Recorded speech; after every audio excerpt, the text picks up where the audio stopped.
नमस्कार दोस्तों, स्वागत है आपका प्रयास एजू हब के इस डिजिटल मंच पे। मैं कमल बाजिया और आप मेरे साथ देख रहे हैं शिक्षक ग्रेड थर्ड टास्क आधारित टेस्ट सीरीज 1.0। शिक्षक ग्रेड थर्ड टास्क आधारित टेस्ट सीरीज 1.0 के मैथ्स के L2 के क्वेश्चनों का सॉल्यूशन मैं आपको आज करवाऊंगा। तो जुड़े रहिएगा इस सेशन से और देखिएगा। देखो बंधु, पहला प्रश्न क्या है। एक छात्र पर्स पर रखी अपनी पुस्तक के एक छात्र पर्स पर अपनी पुस्तक रख के उसके चारों ओर पेंसिल से लाइन खींचता है।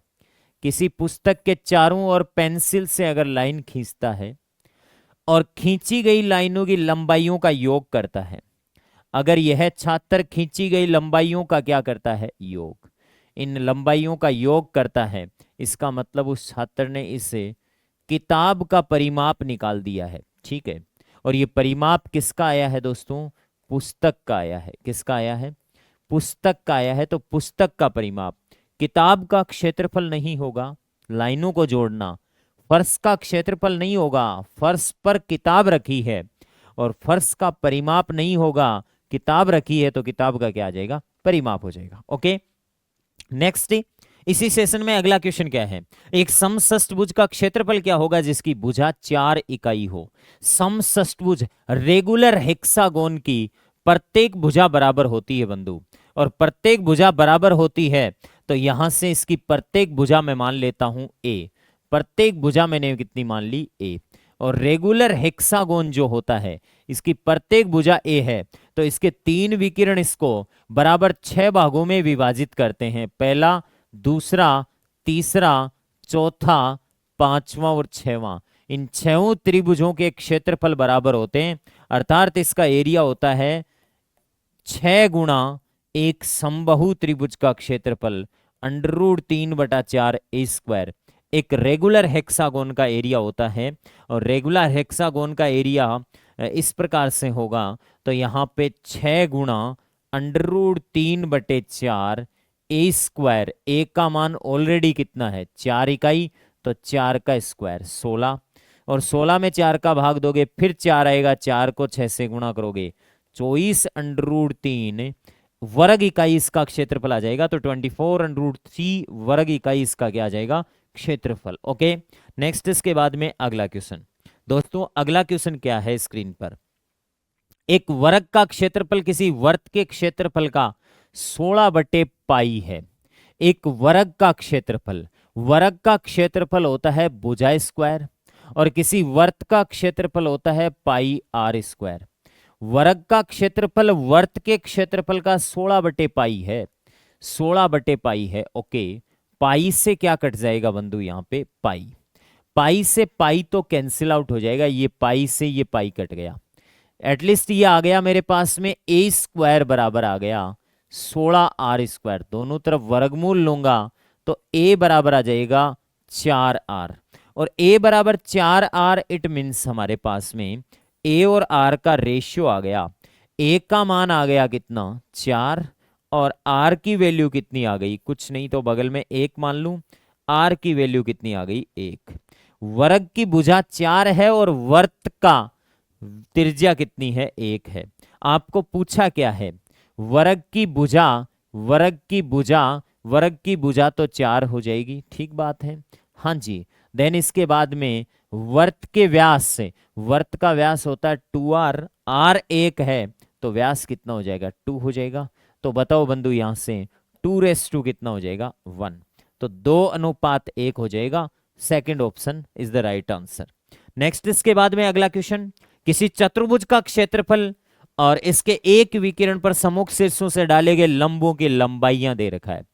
कोई भी जो क्वाड्रेट्रियल होता है, चतुर्भुज होता है, सपोज दैट इस प्रकार का कोई चतुर्भुज है, इस चतुर्भुज में एक विकिरण खींच दूं, इस विकिरण से सामने की भुजा पर लंब डाल दूं, ये परपेंडिकुलर खींच दिया और ये दूसरा परपेंडिकुलर खींच दिया, तो इस चतुर्भुज का एरिया जो होता है, चतुर्भुज का जो एरिया होता है वो होता है 1/2 इस त्रिभुज का क्षेत्रफल। तो 1/2 इस त्रिभुज का क्षेत्रफल, ये ए है ये सी है, half of a C into इस लंब को मैं एक्स मान लूं, half of a C into x आ जाएगा, या परपेंडिकुलर पी मान लू, इसको P1 मान लू। इसको परपेंडिकुलर P1 मान लिया इंटू P1 प्लस ये हो जाएगा हाफ ऑफ AC नीचे वाले त्रिभुज का क्षेत्रफल, हाफ ऑफ AC नीचे वाले त्रिभुज का क्षेत्रफल, इसको परपेंडिकुलर P2 मान लूं, P2। देन यहां से किसी भी चतुर्भुज का एरिया आ जाएगा बंधु 1/2 गुणा AC गुणा उस AC पर डाले गए लंबों की लंबाइयों का योग P1 प्लस P2। ये लीजिएगा, ये किसी भी चतुर्भुज का क्षेत्रफल आ जाता है। देन यहां से मैं चतुर्भुज का क्षेत्रफल बराबर ही कर देता हूं।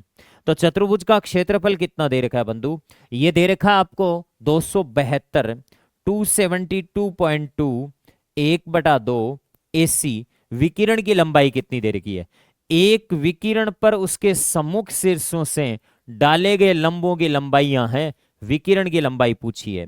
सपोज दैट ऐसी की लंबाई हमारे पास में नहीं है तो कोई दिक्कत नहीं है।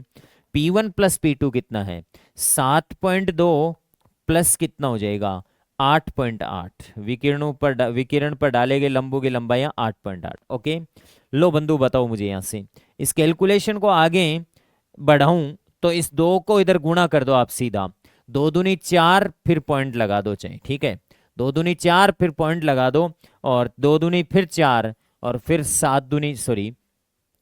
4 फिर पॉइंट लगाया और फिर 4 फिर 7 दूनी 14 का 4 कैरी फॉरवर्ड 1, 2 दूनी 4 और 1 5, 544.4 बराबर है AC गुणा विकिरण पर अन्य शीर्षों से डाले गए लंबों की लंबाइयों का योग। 8 7 15 और 1 कितना हो रहा है 16 हो रहा है, ये हो गया 16। ओके दोस्तों, ये आपके पास में आ गया कितना AC, और AC की लंबाई आ गई आपके पास में 544.4 बट्टे कितना 16। लो बंधु AC की लंबाई 16 दूनी 32, 16 ती 48, बचेगा कितना 50 6 64, 16 4 64, ठीक है 34 कितना 34 16 ती 48 और ये बच गया बंधु 4 सॉरी 44 में 16 का भाग है सॉरी 48 2 50 6 बच गया क्या, कैलकुलेशन मिस्टेक है कहीं ना कहीं इसकी। 16 7 और 8 15, 15 और 1 16 हो जाएगा ये, ठीक है 16 हो जाएगा। ये 2 दूनी 4 हो गया और फिर 2 दूनी 4, 7 दूनी 14, 2 दूनी 4 1 5, ठीक है तो ये हो गया 544.4 और ये 16 का भाग लगाएंगे, 16 का भाग 16 ती 48, 49 50 51 52 53 54, 6 बच गया 64 में 16 चौके 64, तो ये इसका बंधु इसका 34 पॉइंट समथिंग उत्तर आ रहा है। तो मैंने गलती कर ली दोस्तों, गलती मैंने पीछे कर ली, कोई मानवीय भूल हो गई यहाँ पे, कोई बात नहीं है दोस्तों, मुझे चेंज करना पड़ेगा यहाँ पे डेटा। मैंने पीछे डेटा थोड़ा स्क्रीन पर कई बार क्या है दिखने में दिक्कत हो जाती है लिखने में। हाँ जी, मैंने 272 मान लिया जबकि उधर 227 है, नो प्रॉब्लम। देखो बंधु 227 है, थोड़ी सी गलती हो गई तो 227 है, ठीक है मैंने इस फॉर्मूले के नीचे लिखने के चक्कर में गलती कर ली। 227.2 उधर से देखने में 1/2 विकिरण की लंबाई मेरे पास में नहीं है। ओके, और ये हो गई 7.2 प्लस से 8.8, ठीक है ओके। लो बंधु बताओ मल्टीप्लाई कर दो, इधर 4 आ जाएगा फिर पॉइंट लगेगा, ठीक है 7 दूनी 14 और फिर 1 कैरी फॉरवर्ड, 2 दूनी 4 और 1 कितना 5 और ये कितना हो गया 2 दूनी 4, 454 बराबर कितना आ गया 2 से मल्टीप्लाई कर दिया AC इंटू 16 आ गया, ठीक है ये हो गया दोस्तों AC इंटू कितना 16। अगर आपको AC का मान चाहिए तो सीधा 16 का भाग दे दो, 16 दूनी 32, 16 ती 48 ज्यादा हो जाएगा 16 दूनी 32, इसका मतलब 3.0 3.2 ये तो उत्तर सॉरी 32 और 30 वाले उत्तर तो नहीं होंगे, ठीक है 16 दूनी 32 हो गया, 8 और 5 13, 13 बच गया, 13 में 16 का भाग नहीं जाता लेकिन 13 के आगे 4 उतारोगे 134 आ गया। अब 134 में 6 बार जाएगा, 16 6 96 होता है, 16 8 128 होता है, बिल्कुल 8 बार जाएगा, 16 8 128 होता है, ठीक है हाँ जी।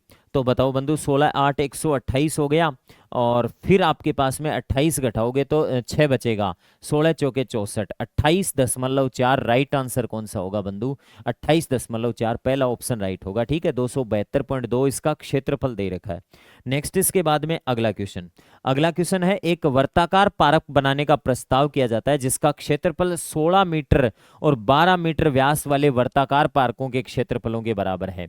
एक वर्ताकार पार्क बनाने का प्रस्ताव पास हुआ है जिसका क्षेत्रफल 16 मीटर और 12 मीटर, 16 मीटर और 12 मीटर व्यास के वर्ताकार पार्क हैं। ये दो वर्ताकार पार्क हैं, इसका व्यास 16 है, इसका व्यास कितना है? 16 है। तो बताओ बंधु इसकी त्रिज्या कितनी होगी? त्रिज्या 8 हो जाएगी। और इस वर्ताकार पार्क का व्यास कितना है? 12 है। तो इसकी त्रिज्या कितनी हो जाएगी? 6 हो जाएगी। एक की त्रिज्या 16 है तो व्यास 16 है तो त्रिज्या 8, और एक की व्यास 12 है तो त्रिज्या कितनी? 6। इन दोनों पार्कों के क्षेत्रफलों के योग के बराबर क्षेत्रफल वाला कोई नया पार्क, मतलब इन दोनों के क्षेत्रफलों के, तो वर्ताकार पार्क ही बना रहा है, नया क्षेत्र नया पार्क बना रहा है। इस पार्क का आपको अर्धव्यास चाहिए। अर्धव्यास क्या होता है बंधु? त्रिज्या होती है। अर्धव्यास किसको बोलते हैं? त्रिज्या को बोलते हैं, रेडियस को बोलते हैं। ओके, तो इन दोनों वर्तों का क्षेत्रफल इस वर्त के क्षेत्रफल के क्या कर दो? बराबर कर दो, ठीक है। तो इस वर्त का क्षेत्रफल पाई आर स्क्वायर, 8 का square, okay, plus pi are square, 6 का स्क्वायर। दो वर्तों का क्षेत्रफल एक बड़े वर्त के क्षेत्रफल के क्या कर दिया? बराबर पाई आर स्क्वायर। पाई से पाई कैंसिल आउट हो जाएगा, 8 का स्क्वायर 64 और 6 का 36, पाई कॉमन आ गया और उधर भी पाई पड़ा है, बराबर R square. It means R बराबर 100 का वर्गमूल कितना होता है? 10 सेंटीमीटर। सॉरी 10 सेंटीमीटर नहीं, ये मीटर में दे रखा है, कोई दिक्कत नहीं है। तो ये जो नया वर्त बना रहे हैं इसका जो त्रिज्या होगी वो कितनी होगी? 10 मीटर होगी। और इसका व्यास पूछे, व्यास अर्धव्यास त्रिज्या का त्रिज्या हुई होती है अर्धव्यास से, रेडियस पूछा है तो नए पार्कों के क्षेत्रफल का बराबर है इन दोनों वर्तों के। नेक्स्ट है किसी समकोण समद्विबाहु त्रिभुज का परिमाप दे रखा है उसके कर्ण की लंबाई। मेरे बंधु बड़ा अच्छा प्रश्न बनता है ये, समकोण समद्विबाहु त्रिभुज का परिमाप दे रखा है। ये समकोण समद्विबाहु त्रिभुज कई बार परेशान करता है, परिमाप देता है तो जरा ध्यान से समझना, समकोण भी है और समद्विबाहु त्रिभुज भी है। मेरे बंधु समकोण समद्विबाहु त्रिभुज की कुछ स्थिति ऐसी होती है कि इसकी दो भुजाएं डेफिनेटली बराबर होगी, और अगर ये भुजा ए है तो ये भुजा भी ए होगी, और ये a√2 होगी। कितनी होगी? a√2 होगी, क्योंकि a square plus a square कितना होता है? 2a स्क्वायर, और 2a स्क्वायर का वर्गमूल लोगे पाइथागोरस प्रमेय से √2a आ जाएगा। ओके, √2a आ गया, ठीक है। एक समकोण समद्विबाहु त्रिभुज का परिमाप, तो इसका परिमाप यहां से परिमाप क्या आएगा? यहां से परिमाप आएगा मेरे बंधु a plus a 2a plus a √2a, ऐसे 2a प्लस √2a आ जाएगा इसका परिमाप। इस परिमाप को उस परिमाप के क्या कर दो? बराबर कर दो। चलो बराबर कर दूं, तो उस परिमाप के बराबर कर दूं इसको, इसको उसके बराबर कर दूं, तो ये है 4√2 प्लस कितना? 4। ओके, अब देखो बंधु यहां से ये वो वैसा प्रश्न नहीं है जैसा आपको लग रहा है इजी, इतना इजी भी नहीं है, ये कंफ्यूज कर देगा आपको, ठीक है। हाँ जी, अब देखो बंधु मैं एक बात करता हूं। एक बात ये है कि या तो आप कंपैरिजन कर लो, √2a बराबर 4a कर दो, ठीक है। तो √2 से √a का मान 4 आ जाएगा, लेकिन a का मान यहाँ तो संतुष्ट नहीं होगा। इसका मतलब a का मान कोई परिमेय संख्या नहीं है, कोई अपरिमेय संख्या है। ऐसे केसेस में क्या करते हैं? इसको व्यवस्थित करते हैं। क्या करते हैं? व्यवस्थित करते हैं। तो मैं एक काम करता हूँ, इसमें से कुछ कॉमन ले लेता हूँ, जो कॉमन आ रहा है। इसमें से कॉमन आ रहा है मेरे बंधु a, और यहाँ पे बच गया 2 प्लस उधर कितना बच गया? √2। a कॉमन ले लिया। सपोज ये कलर आपको शायद नहीं दिख रहा होगा, तो कलर वही ले लेता हूँ चेंज। हाँ जी, यहां से मैं a कॉमन ले लूं, a कॉमन ले लूं तो ये आ जाएगा 2 प्लस √2। कितना आ जाएगा? 2 प्लस √2। अब मैं चाहता हूं कि वो भी 2 प्लस √2 जैसा बन जाए। एक काम कर दो यार, ऊपर नीचे √2 से मल्टीप्लाई कर दो, या √2 कॉमन ले लो आप। एक काम इतना करना पड़ेगा आपको, ठीक है। तो ये काम करना पड़ेगा आपको, √2 से ऊपर नीचे मल्टीप्लाई कर दो, या उसका 4 कॉमन ले लो एक बार, ठीक है। बहुत ही लाइटली काम करना है। √2 प्लस कितना? 1। ओके, अब मैं एक काम करूं यार, इसमें ऊपर नीचे √2 से मल्टीप्लाई कर दूं, √2 से ऊपर भी मल्टीप्लाई और √2 से नीचे भी मल्टीप्लाई। आप इसका निष्कर्ष देखना क्या निकलता है। √2 से ऊपर नीचे, तो √2 को अंदर जाने दो, √2 को अंदर जाने दोगे तो ये a √2 2 से गुणा होगा तो 2√2, और वो √2 इस 2 से गुणा होगा √2 से, तो 2 बनेगा। और नीचे आज भी क्या पड़ा है, √2 पड़ा है। ओके, और उधर क्या पड़ा है बंधु, उधर एक काम करूं, इस 2 को अंदर भेज दूं, 4 को बाहर ही, दो इसको बाहर ही रख लूं, ठीक है। तो 4 में से 4 को लिख दूं 2 × 2, 4 को क्या लिख दूं 2 × 2, एक 2 को अंदर भेज दूं तो एक 2 को बाहर ही रख लूं, तो ये 2 को अंदर भेजूंगा तो 2√2 + 2 हो जाएगा। और ये देखो 2√2 + 2 दोनों तरफ हैं, तो ये कट जाएंगे बंधु, यहाँ पे क्या हो जाएंगे, कट जाएंगे। इसका दूसरा तरीका भी बताऊंगा मैं, ऑल्टरनेट तरीका भी बताऊंगा। बात ये थी कि आप यहाँ पे एक काम करते, 4 को तो पड़ा रहने देते और इसमें से 2 कॉमन ले लेते, तो वो 2 बाहर आ जाता, बात एक ही थी, ठीक है। इसको गुणा कर दो, तो बंधु बताओ अब मुझे यहाँ से एक का मान कितना आएगा, इस एक का मान a बराबर आएगा मेरे पास में √2 को 2 से गुणा कर दो। मैंने कहा था कोई परिमेय मान नहीं है भुजा का, 2√2 है, एक का मान 2√2 है, तो बंधु डेफिनेटली यहाँ पे कर्ण का मान कितना होगा, कर्ण कर्ण कर्ण का मान, समकोण त्रिभुज का कर्ण, कर्ण होता है a√2। और बंधु यहां से मुझे बताओ एक का मान ऑलरेडी कितना आ गया मेरे पास में, एक का मान 2√2, तो 2√2 को ऑलरेडी √2 से और गुणा करूंगा, तो कर्ण मेरे पास में आ गया √2 × √2 2, 2 × 2 कितना 4, तो कर्ण कितना होगा 4। अब इसका एक ऑल्टरनेट तरीका सुन लो बंधु, आपके दिमाग में, आपके जिद्दोजहद में एक चीज होती है, उसको निकाल देना आप, ठीक है। वो ये होती है कि बंधु जब आपके पास में ऐसे केसेस होते हैं ना, जब आप सीधे टूट पड़ते हो, मैं आपको बताता हूं। अगर ये a है, ये a है, और ये a√2 है, ये मामला होता है 2a + √2, a होता है कि नहीं होता है, ये मामला ऐसे होता है, ठीक है। अगर मैं आपको ये कहूं दूसरा केस ऐसे बना दूं मैं, ऐसे ऐसे बंधु, क्या कोई ठेका थोड़ी ले रखा है इस बात का, ये तो ट्रिपलेट हैं, और आपको कोई कह दे कि √2a इसको मान ले और √2a इसको मान ले, ये वो है जो उधर पड़ा है, ये मुझे पता था लेकिन मैंने आपको बेसिक से समझाया है, ठीक है। √2a है, तो वो √2 गुणा होगा तो वो 2a होगा, कितना होगा 2a होगा। इसके क्या परिणाम आएंगे, 2√2a, √2a √2a 2√2a + 2a। अरे भाई दो रिजल्ट आते हैं परिमाप के 2 रिजल्ट आते हैं, ये भी परिमाप है, ये भी परिमाप है, और वो भी परिमाप है। ये इजी प्रश्न होता है, ये थोड़ा सा आसान प्रश्न होता है।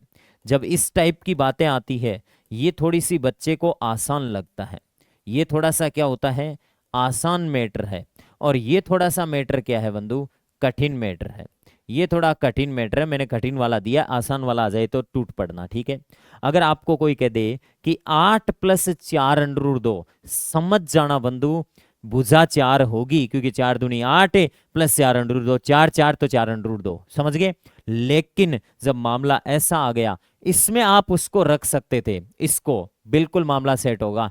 एक का मान कितना समझू, √2 से √2, 2a बराबर 4 तो a बराबर 2, इधर 2, a बराबर 2 होगी उसकी, इसका मतलब a बराबर 2 होगी, तो वहां से मामला क्या हो जाएगा, सेट हो जाएगा, यहां से a का मान 2। मतलब इस प्रकार के मामले बन सकते हैं, ठीक है। तो ऐसे इस प्रकार के केसेस, ठीक है। तो एक भुजा तो आ जाती √2a, दूसरी भी √2a, तीसरा विकिरण आ जाता 2a, ठीक है। हाँ जी, ये इस प्रकार से मैंने 2 बातें बता दी, 2 केस बताएं, एक तो इस केस का ध्यान रखना और एक उस केस का, वो है थोड़ा सा कठिन जो पेपर में मिला है, ये है थोड़ा सा आसान, ठीक बात है। आपको दोनों कोई गौर नहीं करने, माइंड से स्ट्रेस ही हटाओ, अपन तो बराबर कर देंगे, और बराबर कर देंगे, और बराबर करके जैसा रास्ता दिखेगा उसके अकॉर्डिंग उत्तर निकाल देंगे। लेकिन इसमें थोड़ी सी दिक्कत कई बार हो जाती है, ध्यान रखना। नेक्स्ट इसके बाद में, किसी समबाहु त्रिभुज का क्षेत्रफल ये है तो परिमाप क्या होगा। किसी भी इक्विलेटरल ट्राइंगल का क्षेत्रफल क्या होता है, इक्विलेटरल ट्राइंगल का क्षेत्रफल होता है √3/4 इंटू भुजा स्क्वायर, बराबर कितना है 16 √3, √3 से √3 कट गया, और a² बराबर 16 को 4 से गुणा किया तो 64, और a का मान आ गया 8, a का मान 8 आ गया। तो समबाहु त्रिभुज में परिमाप का सूत्र क्या होता है, समबाहु त्रिभुज में परिमाप होता है 3a, और 8 3 कितना 24 सेंटीमीटर। इस समबाहु त्रिभुज का क्या होगा, परिमाप होगा 8 3 24। ओके, हाँ जी, ये इस प्रकार से परिमाप, समबाहु त्रिभुज में 3 सूत्र याद रखना। परिमाप 3 है, क्षेत्रफल होता है √3/4 स्क्वायर, और भुजा ऊंचाई होती है जिसको माध्यिका भी बोलते हैं, मीडियन भी होती है, √3/2 गुणा ए। ओके, नेक्स्ट इसके बाद में अगला क्वेश्चन, किसी समलंब चतुर्भुज का परिमाप दे रखा है। समलंब चतुर्भुज का परिमाप दे रखा है बंधु, ट्रिपेजियम का जो परिमाप होता है, पेरीमीटर होता है, उसमें चारों भुजाओं का योग है। इसकी असमांतर भुजाओं की लंबाइयों का योग 20 है। असमांतर भुजाओं की लंबाइयों का योग 20 है।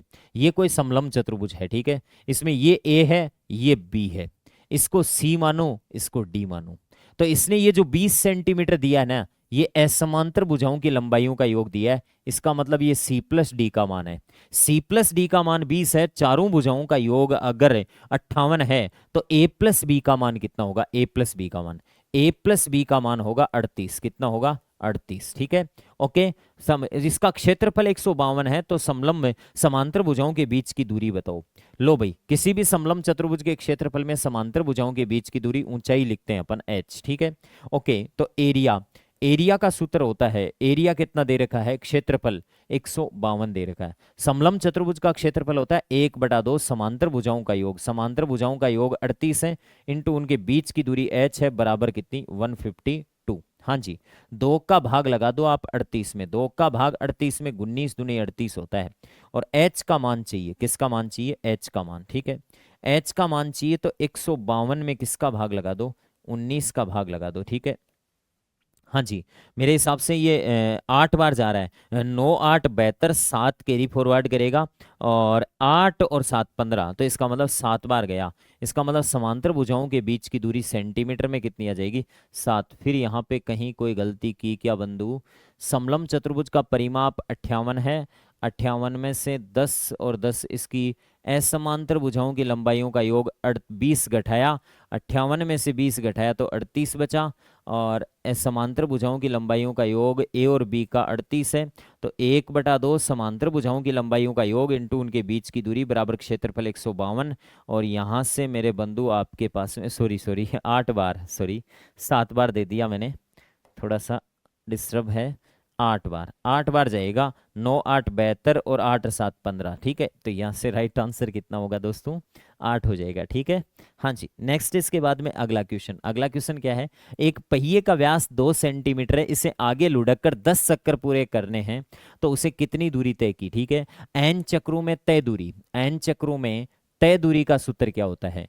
तय दूरी बराबर होता है n2πr। कितना होता है? n2πr। और तय दूरी पूछी आपको तो n2πr होता है। 10 चक्कर पूरे किए, ओके। 2 पाई का मान कितना? 22/7 इंटू आर। आर बंधु 2 सेंटीमीटर है, सेंटीमीटर में उत्तर आ जाएगा, कोई दिक्कत नहीं है।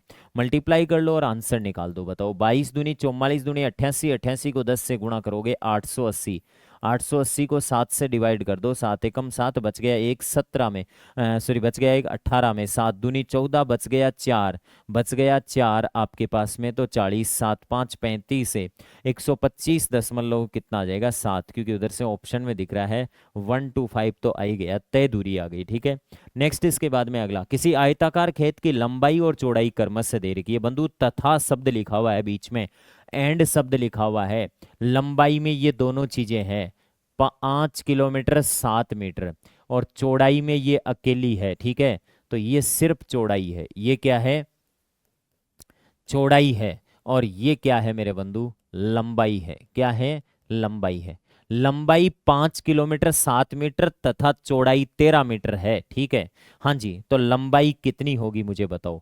लंबाई 5 किलोमीटर 7 मीटर, 1 किलोमीटर में 1000 मीटर होते हैं, तो 5007 मीटर लंबाई होगी।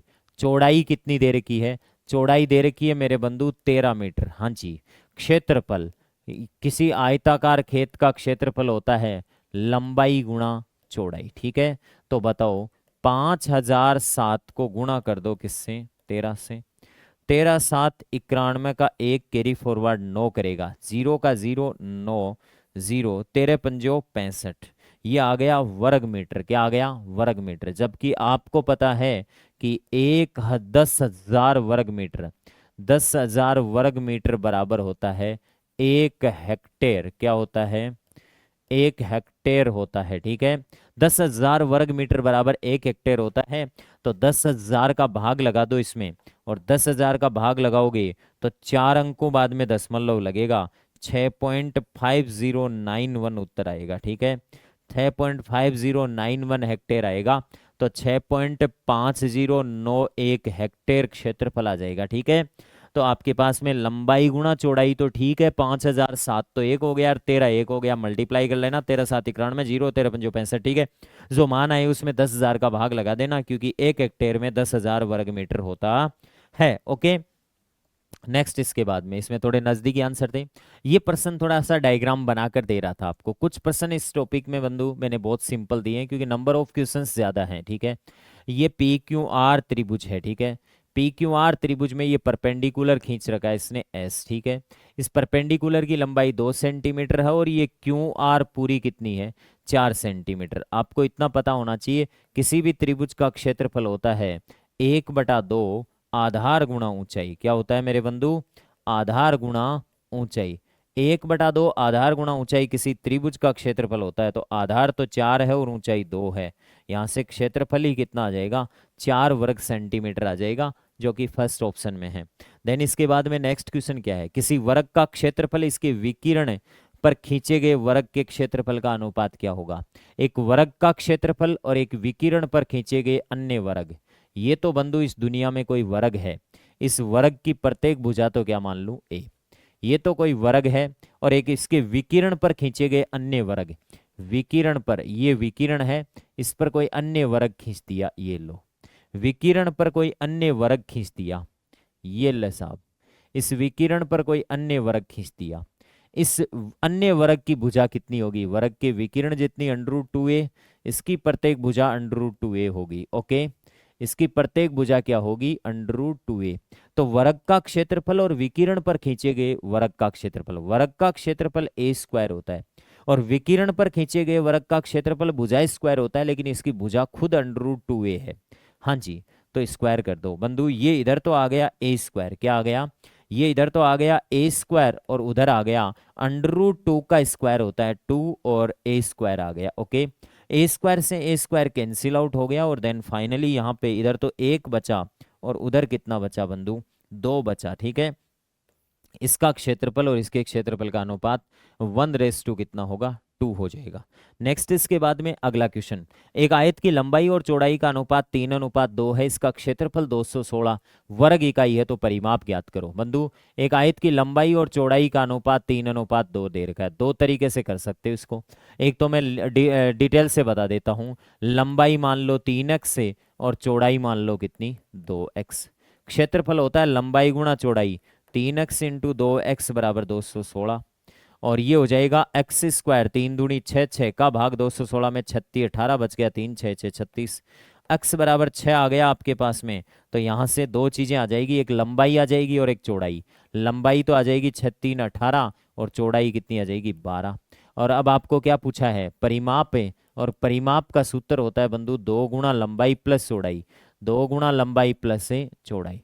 लो बताओ भाई, 2 गुणा लंबाई 18 है और चौड़ाई 12, 18 12 30, 30 का डबल कितना होगा, 60 इसका परिमाप आ जाएगा। 60 इकाई इसका क्या आ जाएगा, परिमाप। लेकिन इस प्रश्न को डायरेक्ट करना चाहो तो ऐसे भी कर सकते हो। कैसे, इसका ऑल्टरनेट तरीका बता रहा हूं मैं आपको। हाँ जी, ऑल्टरनेट तरीका ये है कि लंबाई और चौड़ाई का अनुपात आपको दे रखा है, लंबाई और चौड़ाई का अनुपात आपको दे रखा है 3:2। ओके, क्षेत्रफल दे रखा है 216, तो यहाँ से एरिया निकालो कितना, 6। 6 नहीं चाहिए, 216 चाहिए। और जब जब दो अनुपातों का गुणनफल होता है, 36 से गुणा कर दिया। जब जब दो अनुपातों का गुणनफल होता है तो वर्गमूल अवश्य ले लेना। तो 6 से मल्टीप्लाई कर लेना, 36 से मत कर देना, 6 3 18, और 6 दूनी 12, 18 और 12 30 का डबल परिमाप कितना हो जाता है, 60। ऐसे भी कर सकते हो आप, जिस तरीके से आपकी इच्छा हो वैसे। हाँ जी, एक अर्धवर्ताकार खिड़की का व्यास आपको 49 दे रखा है। अर्धवर्ताकार खिड़की का व्यास, कोई भी अर्धवर्ताकार खिड़की है, ये लो साहब, एक अर्धवर्ताकार खिड़की है, इसका व्यास आपको 49 दे रखा है। व्यास बोले तो ये इसका केंद्र है, और केंद्र से ये वाली दूरी, ठीक है, इसको व्यास बोलेंगे। मतलब d बराबर 49 है, और d बराबर 49 है, तो r बराबर कितना होगा, 49/2 होगा कि नहीं होगा? ओके, तो कह रहा है कि इसका परिमाप क्या होगा। अर्धवर्त की परिधि अलग होती है और परिमाप अलग होता है। किसका? अर्धवर्त का। बंधु ध्यान रखना, अर्धवर्त की परिधि अलग चीज होती है और परिमाप अलग चीज होता है। अर्धवर्त की अगर परिधि पूछे, अर्धवर्त की परिधि सिर्फ पाई आर होती है, और अर्धवर्त का परिमाप पूछे, अर्धवर्त का परिमाप होता है पाई आर प्लस 2r। क्या होता है? Pi r plus 2r। Because परिधि को सरकमफेरेंस बोलते हैं, और सरकमफेरेंस मूलतः सरकम शब्द से बना है। सरकम शब्द का अर्थ होता है गोल गोल। परिधि एक पार्ट ही होती है इस चाप का अपने आप में, ठीक बात है। लेकिन परिमाप जो होता है उसको ये चाप भी काउंट होगा और ये सीधी दूरी भी काउंट होगी।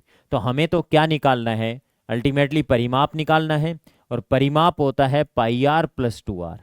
पाई आर, पाई का मान कितना होता है? 22/7। आर का मान 49 अपॉन कितना? 2 प्लस 2r। ये 2r खुद दे रखा है इस अगले ने। कितना दे रखा है? 7 का भाग 7 बार दे दूं, 2 का भाग 11, 11 7 77 आ गया, प्लस वो 2r खुद दे रखा है बंधु अगले ने। कितना?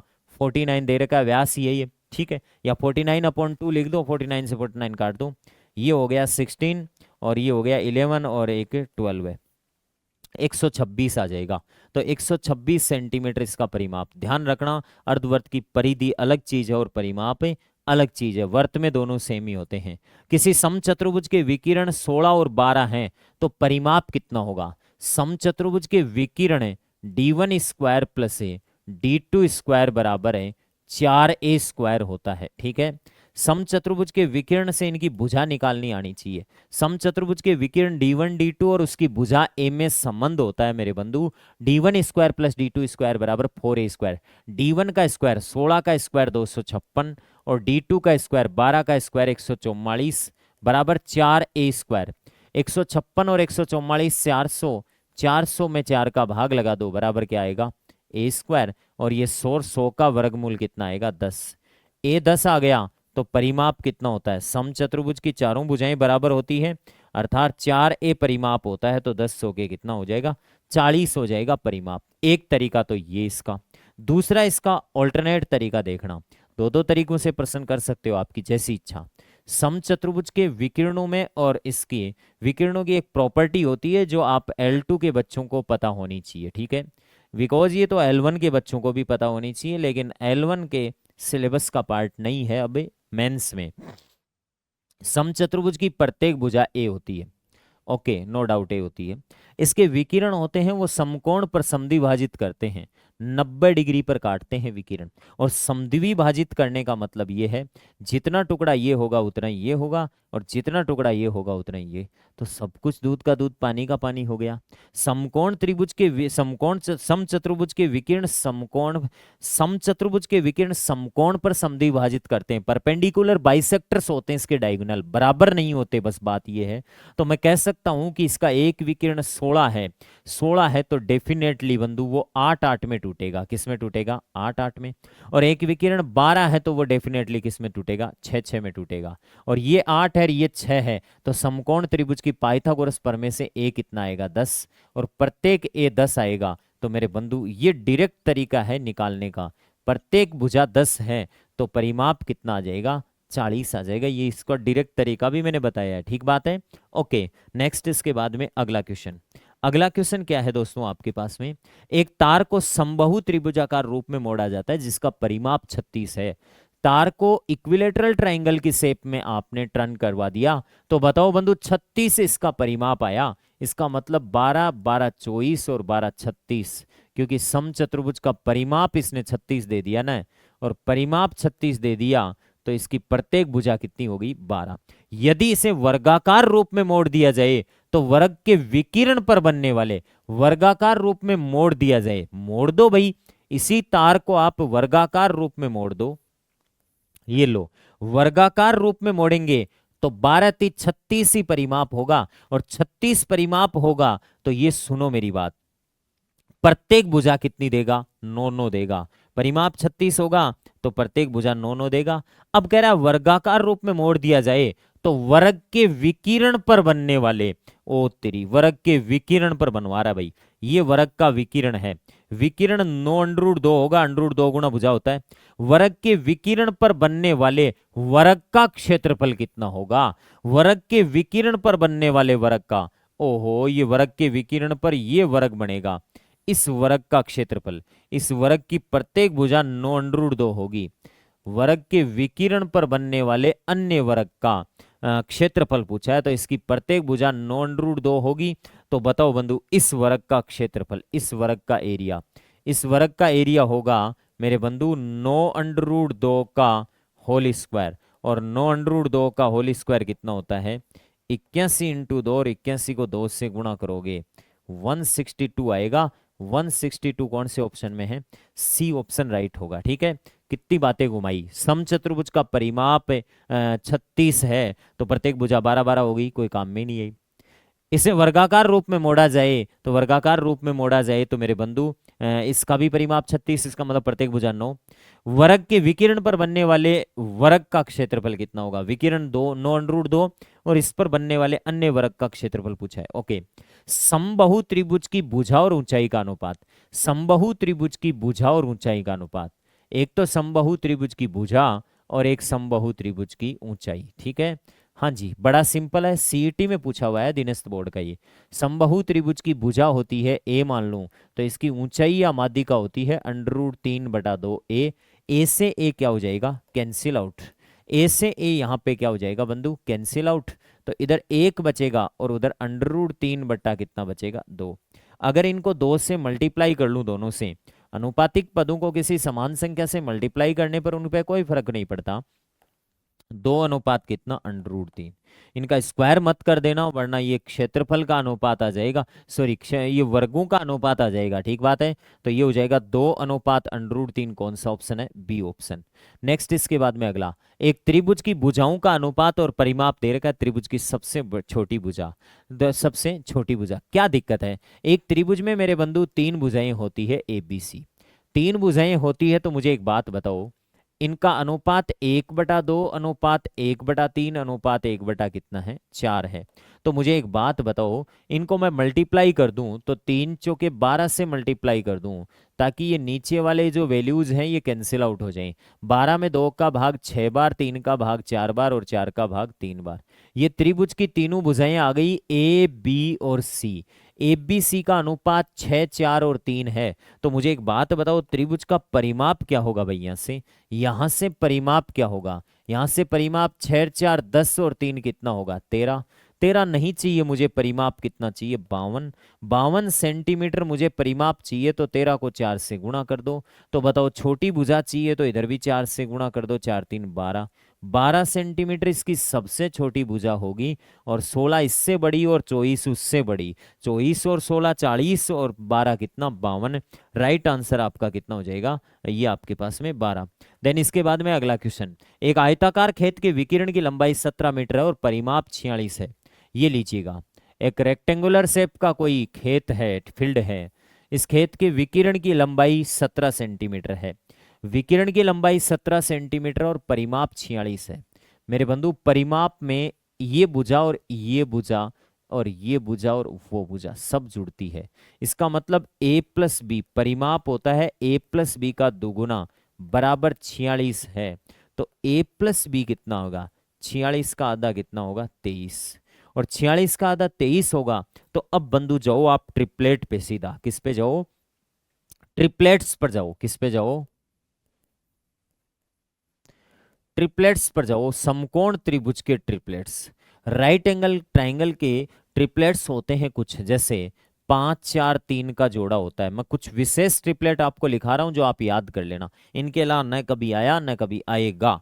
यही ट्रिपलेट काम में आते हैं। 5 4 3, या इसका डबल कर दो 10 8 6, या इसका 3 गुना कर दो 15 12, और 3 का 3 गुना 9, या 4 गुना कर दो 5 चौके 20, 4 गुना कर दो 16, और 4 गुना कर दो 12। हाँ जी, इसके बाद में अगला ट्रिपलेट होता है बंधु 13 12 5 का। कर्ण बड़ी भुजा होती है, 13 का स्क्वायर 169, 12 का 144 और 5 का 25। इनका डबल कर दो 26 सौ इस 7 का, ठीक है, 26 सौ इस 10 का। फिर उसके बाद में और ट्रिपलेटों पे चलूं तो आगे ट्रिपलेट आते हैं बंधु 17 15 8 का। किसका आता है? 17 15 8 का आता है। और लास्ट दो ट्रिपलेट और याद रखना, 25 सौ इस 7 का, 25 सौ इस 7 का, और ये 25 20 15 का। दोनों में कर्ण 15 25 ही है, बस आधार और लंब चेंज है मेरे बंधु यहाँ पे। बस 25 का जोड़ा नीचे नीचे वाला इन्हीं का 5 गुना है, लेकिन वहां लिखा है 25 20 15 का भी होता है, 25 24 7 का भी होता है। मुझे ये बताओ, कर्ण तो 17 हो जाए और ए और बी का योग 23 हो जाए तो 15 और 8 वाला परफेक्ट जोड़ा है। इसका मतलब ए का मान तो 15 मान लूँ और बी का मान कितना मान लूँ? 8। ठीक है, तो यहां से मुझे एक बात बताओ, खेत का क्षेत्रफल कितना होगा? एरिया। एरिया होता है ए बी, लंबाई गुणा चौड़ाई। तो ए का मान है 15 और बी का मान कितना है? 8। 15 8 कितना होता है? 120। 15 8 कितना हो गया? 120 वर्ग मीटर आ जाएगा एरिया। ये प्रश्न दो तरीके से हो सकता है, एक तो ये, एक इसको आइडेंटिटीज लगा के भी सोल्व कर सकते हो। ठीक है, हाँ जी। तो आपको क्या करना है, आपको ट्रिपलेट याद होने चाहिए तो होने ही चाहिए, क्योंकि ट्रिपलेट भाई याद होने चाहिए, मेरा कहने का मतलब यही है। ठीक है, आइडेंटिटीज से भी कर सकते हैं कि ए स्क्वायर प्लस बी स्क्वायर बराबर 289 आ जाएगा, और साथ ही ए प्लस बी बराबर 23 है, तो ए प्लस बी का होल स्क्वायर बराबर a square plus b square plus 2ab। यहाँ पे से ए बी का मान निकाल लो, क्या दिक्कत है?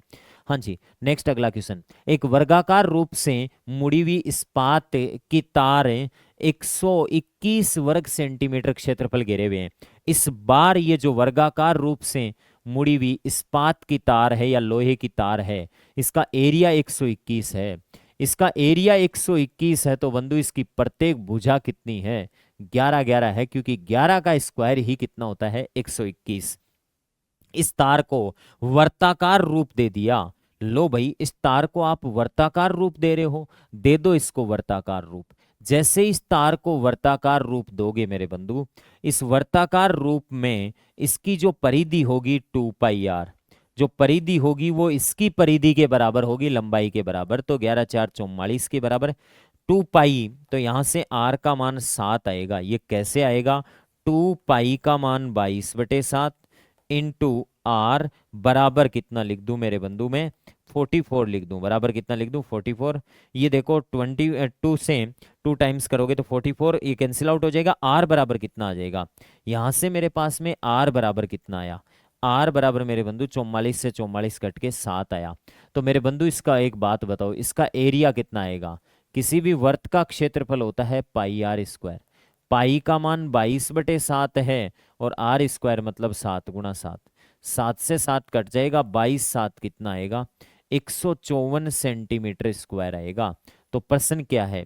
एक वर्गाकार रूप में मुड़ी हुई इस्पात की तार 121 वर्ग सेंटीमीटर स्थान घेरती है, तो इसका परिमाप हो गया 44।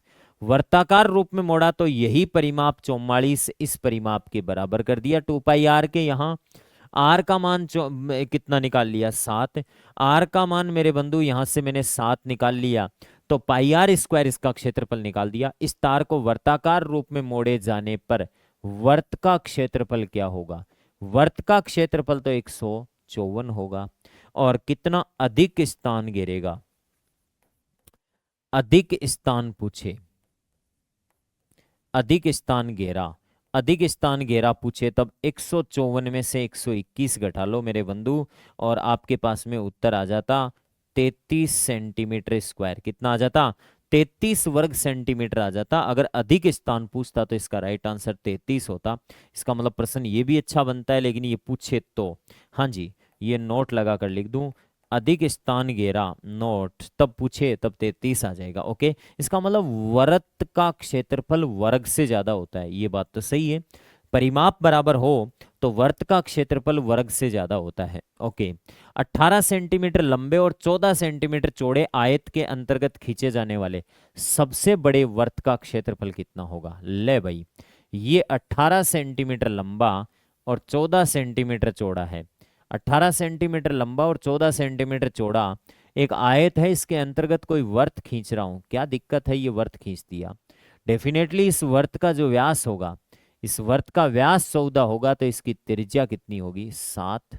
और इस वर्त का क्षेत्रफल कितना होगा? वर्त का क्षेत्रफल होता है पाई आर स्क्वायर, और देन पाई का मान 22/7 है, और आर का मान कितना? 7 × 7। आंसर तो यहां से भी 154 सेंटीमीटर स्क्वायर आएगा, ये लीजिएगा। लेकिन आप ये देखो कि आयत में वर्त बनाते हैं तो आयत की लंबाई कोई मायने नहीं रखी यहाँ पे, सिर्फ और सिर्फ आयत की चौड़ाई मायने वैसे बनाने में तो रखी, लेकिन इसका मेजर यूज नहीं हुआ। तो आयत की चौड़ाई ही यूज होती है यहाँ पे। क्या यूज होती है? चौड़ाई ही यूज होती है। त्रिज्या चौड़ाई के बराबर नहीं, चौड़ाई की आधी हो जाएगी, व्यास चौड़ाई के बराबर होगा।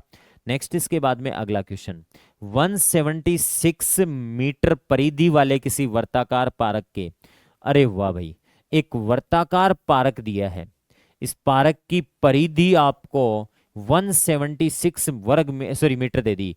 परिधि होती है 2πr, 2πr बराबर 176 है। मेरे बंधु बताओ 2π का मान 22/7 इंटू आर बराबर 176। लो, कोई बताएगा मुझे यहां से कि 2 का भाग दूं तो 2 8 16 और बच गया कितना? 1 2 8 16 88। 2288, 4 को 7 से गुणा करेंगे, 7 चौके 28। इसका मतलब इसकी जो त्रिज्या है वो कितनी आ गई? 28। इसकी त्रिज्या तो 176 मीटर परिधि वाले वर्ताकार पार्क की त्रिज्या कितनी आ जाएगी? 28। और पार्क के चारों ओर 7 मीटर चौड़ी सड़क बनाई जाती है। इस पार्क के चारों ओर कितने मीटर चौड़ी? 7 मीटर चौड़ी पार्क के चारों ओर सड़क बनाई जाती है। तो कह रहा है इस सड़क का क्षेत्रफल कितना होगा? ये सड़क बनाई है दोस्तों, ये क्या बनाई है? ये एक सड़क बनाई है पार्क के चारों ओर। मुझे एक बात बताओ, ये जो कैपिटल आर होगी वो कितनी होगी? 28 और 7 कितनी होगी? 35 हो जाएगी। कितनी हो जाएगी? 35। हाँ जी, सड़क का क्षेत्रफल, सड़क का क्षेत्रफल रास्ते का क्षेत्रफल होता है pi capital r square minus pi small r square. Pi तो कॉमन ले लेता हूं बंधु, पाई कॉमन ले लिया तो कैपिटल आर का मान 35 है और स्मॉल आर का मान 28 है। पाई होती है 22/7, 35 का स्क्वायर होता है 1225 में से 784, 28 का स्क्वायर घटा लो। चूंकि L2 के हो एक सूत्र आपको आता होगा, ए स्क्वायर माइनस बी स्क्वायर बराबर क्या होता है? आइडेंटिटी है वैसे तो, स्टैंडर्ड आइडेंटिटीज में से आती है ये।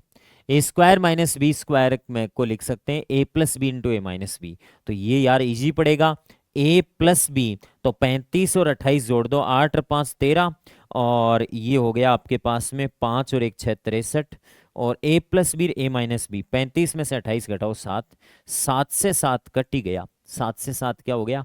कट गया। 7 से 7 को काट के दिखा देते हैं। ओके, ये लो 7 से 7 तो कट गया। 63 को गुणा करना है 22 से, ठीक है। तो 63 का डबल कितना होता है? 63 का डबल, 63 का डबल होता है 126, ठीक है। 60 का डबल 120, तो 63 का डबल 126 और 12 कैरी फॉरवर्ड करेगा। 126 में 12 जोड़ दो, 138, तो 1386। तो 1386 कौन से ऑप्शन में है? 1386 वर्ग मीटर स्थान है, घेरेंगे। ओके, नेक्स्ट इसके बाद में अगला क्वेश्चन, एक वर्ग की प्रत्येक भुजा 1/3 कमी कर दी जाए तो क्षेत्रफल होगा। L1 की पात्रता 2024 वाली में इसमें प्रश्न पूछा था, लेकिन वो प्रश्न डिलीट हो चुका है बिकॉज उस प्रश्न का उत्तर सही नहीं था। आंसरों में ये ऑप्शन नहीं था जिसका जो उत्तर था 1/9 था, 1/9 इसका सही नहीं होगा। एक वर्ग की प्रत्येक भुजा को 1/3 कर दी। बहुत ही सिंपल लैंग्वेज में 4 प्रश्न बता रहा हूं मैं आपको। एक वर्ग की प्रत्येक भुजा को 1/3 कम कर दी, तो पहले भुजाएं प्रत्येक भुजा 3-3 थी, और आज प्रत्येक भुजा को 1/3 कम कर दी। 1/3 कम करने का मतलब 2-2 तो छोड़ी है कि नहीं छोड़ी है? 2-2 छोड़ी है। 1/3 कम कर दी तो 2-2 छोड़ी है। तो पहले एरिया क्या था? पहले एरिया था 3 का स्क्वायर 9, और आज एरिया कितना है? आज एरिया है बंधु कितना? आज एरिया हो गया हमारे पास में 4। तो मुझे एक बात बताओ, अगला कह रहा है कि उसका क्षेत्रफल हो जाएगा, तो क्षेत्रफल कितना हो गया? 4 हो गया। तो क्षेत्रफल, क्षेत्रफल तो क्षेत्रफल 4 हो गया कितने पर, 9 पर। तो क्षेत्रफल 4/9 हो गया। इसका राइट आंसर कौन सा होगा, 4/9। जबकि पात्रता में ये 4/9 ऑप्शन में नहीं था, तो ये डिलीट हुआ पर प्रश्न। ठीक है, अब मैं 4 प्रश्न बता रहा हूं। पहला प्रश्न ये है मेरे बंधु, सुन लो मेरी बात।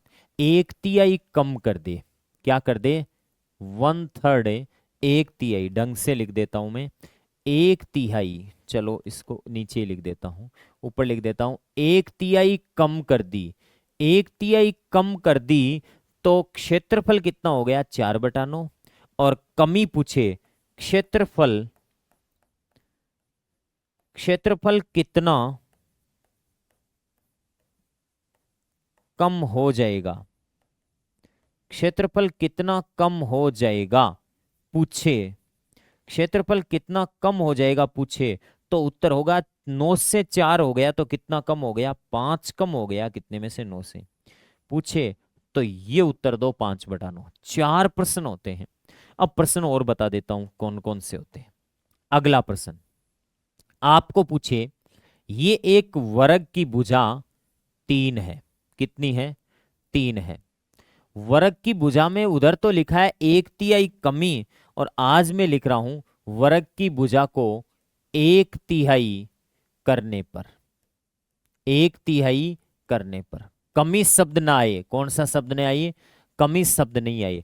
वर्ग की भुजा को 1/3 कर दी, तो 1/3 का मतलब होता है बंधु, जो पहले 3 थी तो आज कितनी हो गई, 1। ओके, पूछे कि क्षेत्रफल क्या हो जाएगा, तो क्षेत्रफल क्या हो जाएगा, सबसे पहली बात, सबसे पहली बात है क्षेत्रफल क्या हो जाएगा।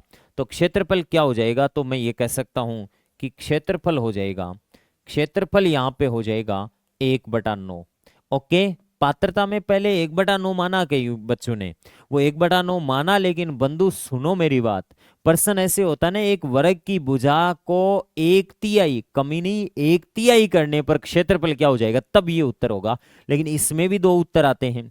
अगर यह पूछे क्षेत्रफल कितना कम हो जाएगा, क्षेत्रफल, क्षेत्रफल कितना कम में हो जाएगा, क्षेत्रफल कितना कम हो जाएगा, क्षेत्रफल कितना कम हो जाएगा पूछे, क्षेत्रफल कितना कम हो जाएगा पूछे, तो बंधु 9 से 1 हो गया, 8 कम हो गया, कितना कम हो गया, 8 कम हो गया 9 पर।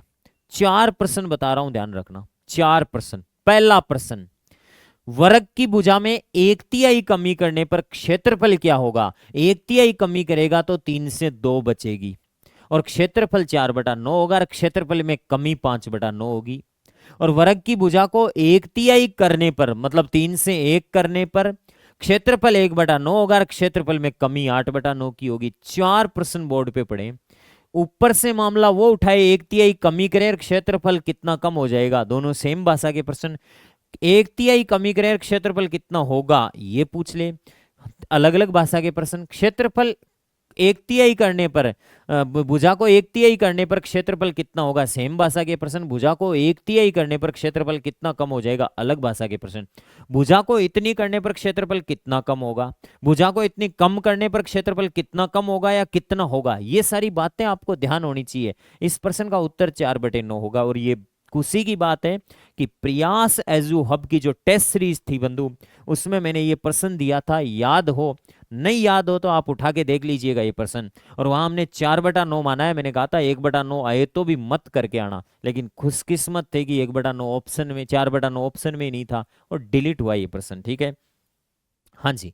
नेक्स्ट इसके बाद में अगला प्रश्न, अगला प्रश्न क्या है दोस्तों, देखो ये कह रहा है कि ABCD एक आयत में, ABCD आयत में AE, EF, FG और GB बराबर है।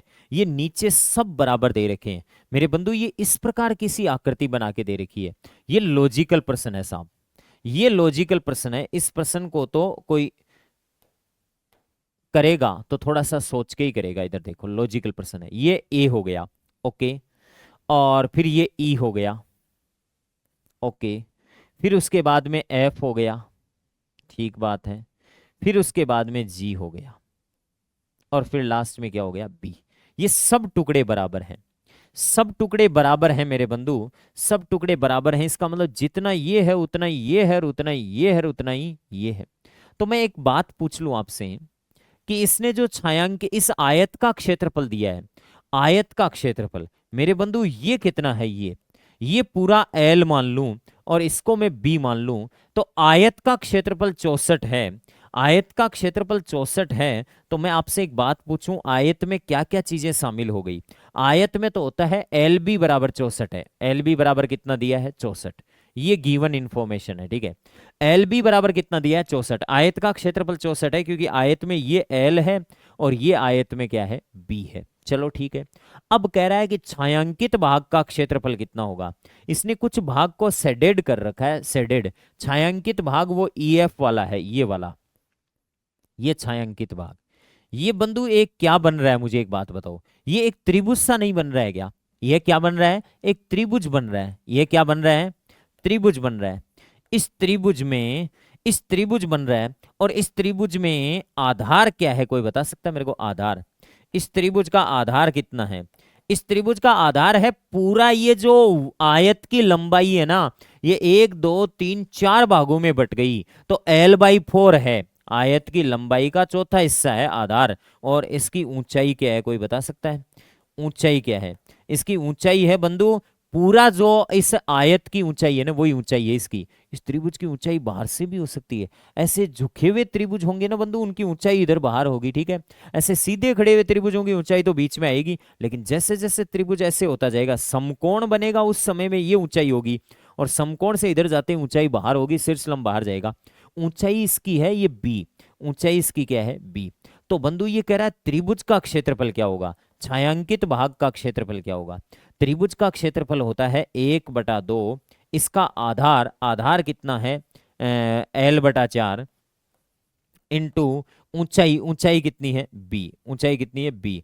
तो मुझे एक बात बताओ, ये एल बी के नीचे कितना लग गया? एल बी के नीचे कितना लग गया? 8। और एल बी का मान उधर कितना पड़ा है? 64। और 64 में 8 का भाग दे दिया तो कितना आ गया? 8। क्या समझाया मैंने? कि इस चतुर्भुज का क्षेत्रफल 64 है और इस त्रिभुज का क्षेत्रफल इस त्रिभुज का क्षेत्रफल पूछा है, तो इसका ये कितना होगा?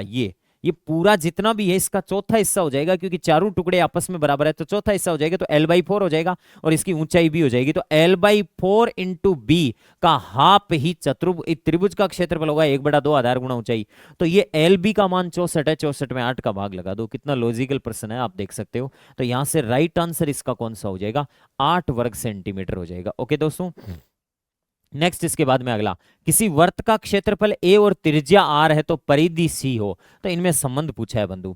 वर्त का क्षेत्रफल a है, ये वर्त है, ये वर्त, इस वर्त की त्रिज्या क्या है? r है। चलो कोई बात नहीं है। क्षेत्रफल कैपिटल A, क्षेत्रफल को कैसे लिखते हैं मुझे एक बात बताओ। πr² बराबर क्या है? a है। और इसकी परिधि c है, परिधि c है, c बराबर होता है 2πr। बस आप मान रख दो, जो संतुष्ट करेगा वही ऑप्शन हो जाएगा, और क्या होगा? ले बंधु बता, ये स्मॉल r इंटू सी का मान कितना है? सी का मान है 2πr बराबर 2 इंटू ए का मान, ए का मान है πr²। और यहां आप मुझे चेक करके बता दो कि पाई से क्या कट रहा है? पाई। और ये 2r², ये 2r², तो उधर भी क्या है? 2r²। इसका मतलब राइट आंसर कौन सा हो जाएगा? फर्स्ट ही हो जाएगा इसका। और चेक करवा देता हूं मैं सेकंड ऑप्शन में, सेकंड ऑप्शन में चेक करवा देता हूं। देखो आप देखना बंधु, सी का मान है परिधि 2πr, क्षेत्रफल है πr² is equals to r/2 होगा या नहीं होगा? आप खुद देख लो यार, पाई से पाई तो कट रहा है, कट रहा है कि नहीं कट रहा है? कट रहा है। और आर से आर कट रहा है, तो ये 2/r हो रहा है। कितना हो रहा है? 2/r हो रहा है, नहीं कि r/2 हो रहा है। इसका मतलब दूसरा ऑप्शन तो नहीं होगा। और जैसी अप्रोच मैंने दूसरे के लिए लगाई, तीसरे के लिए आप लगा लो भाई, इसका मान πr² इंटू 2πr कर लो, r/4 आ जाएगा क्या? नहीं आएगा। इसका मतलब चौथा भी नहीं होगा। और कह रहा है कि क्षेत्रफल में r का भाग देने पर परिधि आती है क्या? क्षेत्रफल में r का, πr² में r का भाग देने पर πr आती है, आधी परिधि आती है, पूरी परिधि नहीं आती। इसका मतलब ये भी गलत हो जाएगा। ओके, नेक्स्ट इसके बाद में अगला क्वेश्चन देखो, अच्छा प्रश्न है। छायांकित भाग का क्षेत्रफल क्या होगा?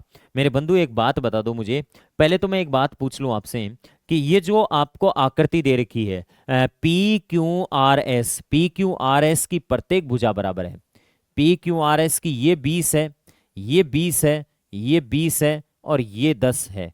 कोई बच्चा मुझे कहेगा कि सर बराबर है तो ये समचतुर्भुज या वर्ग होगा, लेकिन बंधु याद करना, उठा के देख ले, L1 का प्रश्न एक किताब में पढ़ा है, प्रयास पब्लिकेशन की जो मैथ्स की बुक है L1 की L2 की, उस किताब में देख L1 का एक प्रश्न है, उसमें चित्र बना के दे रखा है और सीधा आयत बना के दे रखा है, लेकिन बोला नहीं कि ये आयत है क्या।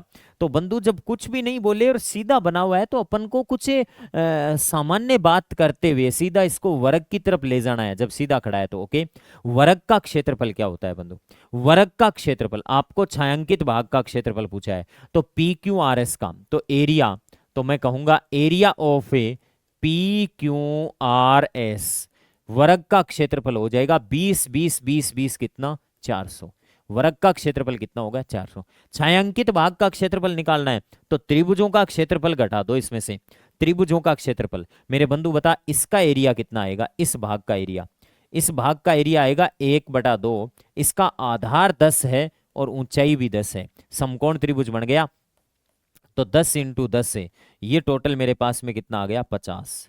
100 आ गया, लेकिन 100 का आधा कितना हो गया, 50। ठीक है, हाँ जी। इस त्रिभुज का क्षेत्रफल क्या होगा, इस त्रिभुज का, इस त्रिभुज का एरिया होगा 1/2, आधार 20 मान लू, लंब कितना मान लू, 10, 20 × 10 मान लिया, इसका कितना आ गया, 100, और इसका भी 20/10 है तो इसका एरिया भी कितना आएगा, 100 आएगा, इसका एरिया भी 100 आएगा। तो बताओ बंधु, तीन त्रिभुजों का क्षेत्रफल घटा लूं, शेडेड एरिया आ जाएगा, छायांकित भाग आ जाएगा, कौन सा भाग आ जाएगा, छायांकित भाग आ जाएगा, और छायांकित भाग होता है 400 में से, 400 में से 100 100 200 250 घटा लो, 400 में से 250 घटाओगे तो बचेगा कितना, 150, जो कि कौन से ऑप्शन में है, बी ऑप्शन में है। ओके, नेक्स्ट इसका 784 वर्ग सेंटीमीटर वाली एक वर्गाकार कागज की सीट है, 784 वर्ग सेंटीमीटर वाली एक वर्गाकार सीट है। मेरे बंधु जरा ध्यान से सुनना, इसका एरिया 784 है, ये वर्गाकार सीट है, इसका एरिया 784 है, अर्थात A² बराबर 784 है। तो ये डेफिनेटली समझ जाना कि A का मान 28 होगा, 28 का स्क्वायर 784 होता है, और आपके पास में 29 का स्क्वायर कितना होता है, 841 होता है। ठीक है, 28 का स्क्वायर 784 हो गया, तो प्रत्येक भुजा 28 हो गई, ये 28 हो गई, ये 28 हो गई। ओके, और मुझे बताओ ये कितनी हो गई, 28, ओहो ये देखो, ये 28 हो गई और ये 28 हो गई। ओके, कह रहा है कि 784 वर्ग सेंटीमीटर क्षेत्रफल वाली एक वर्गाकार कागज की शीट से बराबर माप वाली 4 बड़ी वर्ताकार प्लेटें काटी जाती है, 4 वर्ताकार प्लेटें काटी जाएगी, इसमें से 4 वर्त काटे जाएंगे बंधु, 4 वर्त काटे जाएंगे, एक वर्त ऐसे काट लिया अगले ने, एक वर्त ऐसे काट लिया, और बराबर वाली बड़ी बड़ी प्लेटें काट ली। अल्ले बंधु 4 वर्त काटेगा, तो मैं आपसे एक बात पूछूं कि इनमें ये जो एक वर्त होगा इसका व्यास कितना होगा, व्यास एक वर्त का, प्रत्येक वर्त का, इसका 14 होगा और इसका भी कितना होगा, 14 होगा व्यास, प्रत्येक का 14 14 होगा, और इधर भी कितना होगा, ये 14 14 व्यास होगा, व्यास 14 होगा, मैं त्रिज्या 14 नहीं बोल रहा हूं, व्यास 14 होगा, तो इनकी त्रिज्या कितनी होगी, 7 होगी, और त्रिज्या 7 होगी, प्लेटें काटी जाती है, प्रत्येक की परिधि क्या होगी, परिधि, परिधि, परिधि होती है वर्त की 2πr, तो 2π का मान 22/7 और r का मान 7 है, क्योंकि 7 7 14 और 14 28 पूरा सेंटीमीटर कवर हो जाएगा, तो 44 हो जाएगी प्रत्येक की परिधि। हाँ जी, प्रत्येक की परिधि, तो आपको पूछ ले परिधियों का योग क्या है, तब बंधु 4 × 44 करना पड़ेगा, गलती हो सकती है, परिधि, प्रत्येक की परिधि पूछी है, ये परिधियों का योग पूछे, किसका योग पूछे, परिधियों का, परिधियों का योग पूछे, तो ध्यान ही रखना, परिधियों का योग, परिधियों का योग पूछे तो ही, परिधियों का योग पूछे तो एक की परिधि 44 है, 4 से गुणा कर दो 176 आ जाती है, लेकिन यहां आंसर कितना होगा, 44 ही होगा। देन इसके बाद में अगला क्वेश्चन क्या है, एक आयताकार बगीचा 83 मीटर लंबा और 37 मीटर चौड़ा है, ठीक बात है, हाँ जी, एक आयताकार बगीचा 83 मीटर लंबा और 37 मीटर क्या है, चौड़ा, ये लो 83 मीटर लंबा और 37 मीटर क्या है, चौड़ा है। ठीक है, कोई बात नहीं है। कह रहा है कि इसके बाहर की तरफ चारों ओर 5 मीटर चौड़ा एक रास्ता बनाया जाता है। बाहर की तरफ चारों ओर 5 मीटर चौड़ा एक रास्ता बना दिया। बंधु प्रत्येक तरफ 5 मीटर है, ये इधर भी 5 मीटर है, ये इधर भी कितना है 5 मीटर है, ये इधर भी 5 मीटर है, और ये इधर भी कितना है 5 मीटर है। प्रत्येक तरफ 5 मीटर बना दिया। तो मुझे तो ये बताओ कि ये 83 थी तो ये पूरी कितनी हो गई 93 हो गई कि नहीं हो गई। ठीक है, और ये 37 थी तो ये कितनी हो गई 47 हो गई। 5 5 बढ़ गई, 10 बढ़ गई। तो रास्ते का क्षेत्रफल, सर्वप्रथम आपको रास्ते का क्षेत्रफल निकालना है। किसका क्षेत्रफल? रास्ते का क्षेत्रफल। रास्ते का क्षेत्रफल थोड़ा सा कॉम्प्लिकेटेड बन सकता है ये। रास्ते का क्षेत्रफल चाहिए तो मेरे बंधु बाहर वाली आकृति के क्षेत्रफल में से 93 को 47 से गुणा कर ले, माइनस से अंदर वाले खेत का क्षेत्रफल घटा दे, बगीचे का क्षेत्रफल, तो 83 इंटू 37, 83 इंटू 37 कर ले। ओ ले भाई, हाँ जी, 93 को 47 से मल्टीप्लाई कर ले। कैलकुलेशन मिस्टेक नहीं होनी चाहिए वरना उत्तर नहीं आएगा बाबू, ध्यान रखना। हाँ जी, बता 7 3 21 कैरी फॉरवर्ड कितना 2। ओके, 9 7 63 और 4 3 12, 63 और 12 75 होते हैं, और 75 में 2 जोड़ेगा 77 का 7 कैरी फॉरवर्ड कितना करेगा 7। 9 चौके 36, 36 और 7 43। ओके, माइनस फिर 7 3 21 का 1 कैरी फॉरवर्ड कितना करेगा 2। हाँ जी, फिर उसके बाद में 8 7 56 और 3 3 कितना 9। 56 और 9 65, 65 और 2 कितना हो गया बंधु 67, कैरी फॉरवर्ड कितना कर गया 6। 8 3 24 और 36, ये ले मेरे बंधु, ये वैल्यू आ गई आपके पास में 0। 7 में से 7 घटा 0, 3 में से 0 घटा 3, 4 में से 3, 1300 वर्ग मीटर आ गया। कितना आ गया 1300 वर्ग मीटर। लेकिन मेरे बंधु अभी भी खर्चा पूछा है इसने, रुक कहाँ रहा है ये खर्चा, किस भाव से लगा रहा है बंधु, खर्चा पूछ रहा है। खर्चा पूछ रहा है कि 4 रुपए 25 पैसे प्रति वर्ग मीटर की दर से 1300 वर्ग मीटर का खर्चा पूछा है।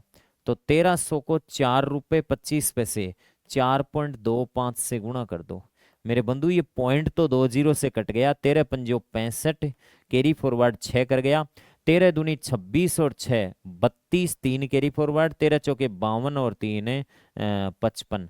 5525 रुपये कौन से ऑप्शन में है? जो आंसर ही मिल गया तो यही हो सकता है 5525 रुपये। ये रास्ते का क्षेत्रफल निकाल लिया, रास्ता बनाने का खर्चा।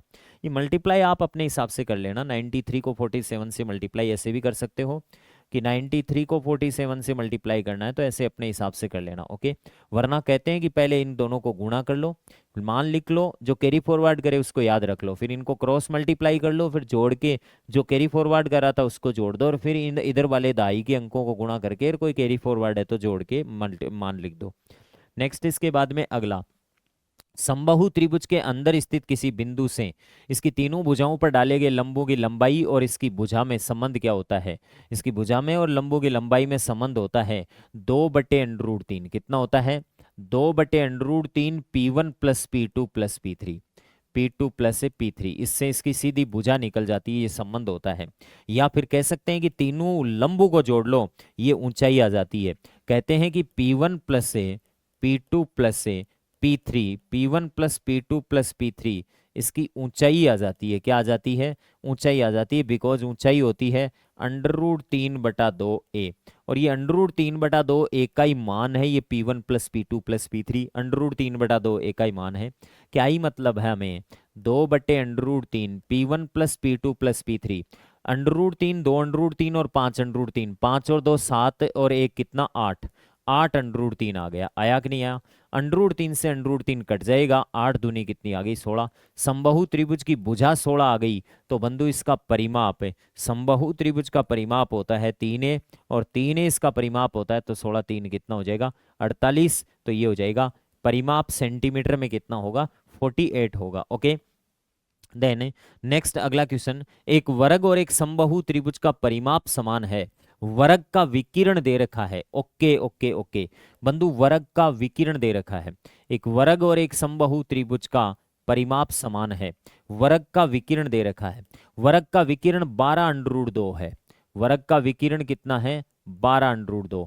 वर्ग का विकिरण जो होता है √2 गुणा भुजा होता है। क्या होता है √2 गुणा भुजा होता है। √2 से √2 कट गया तो इस वर्ग की भुजा कितनी आ गई 12 आ गई। कितनी आ गई 12 आ गई। 12 √2 विकिरण है।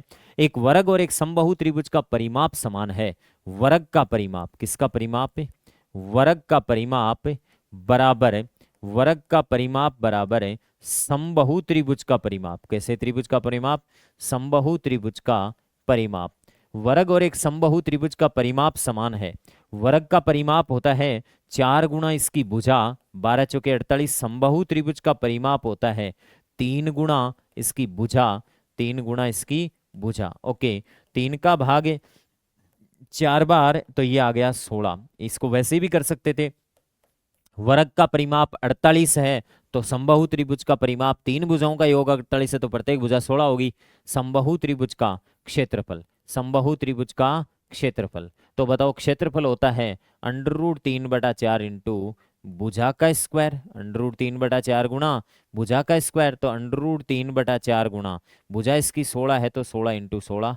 ये 4 का भाग 4 बार 16 चौके 64 है 64 √3 और 64 √3 कौन से ऑप्शन में है सी ऑप्शन इसका क्या हो जाएगा राइट आंसर हो जाएगा।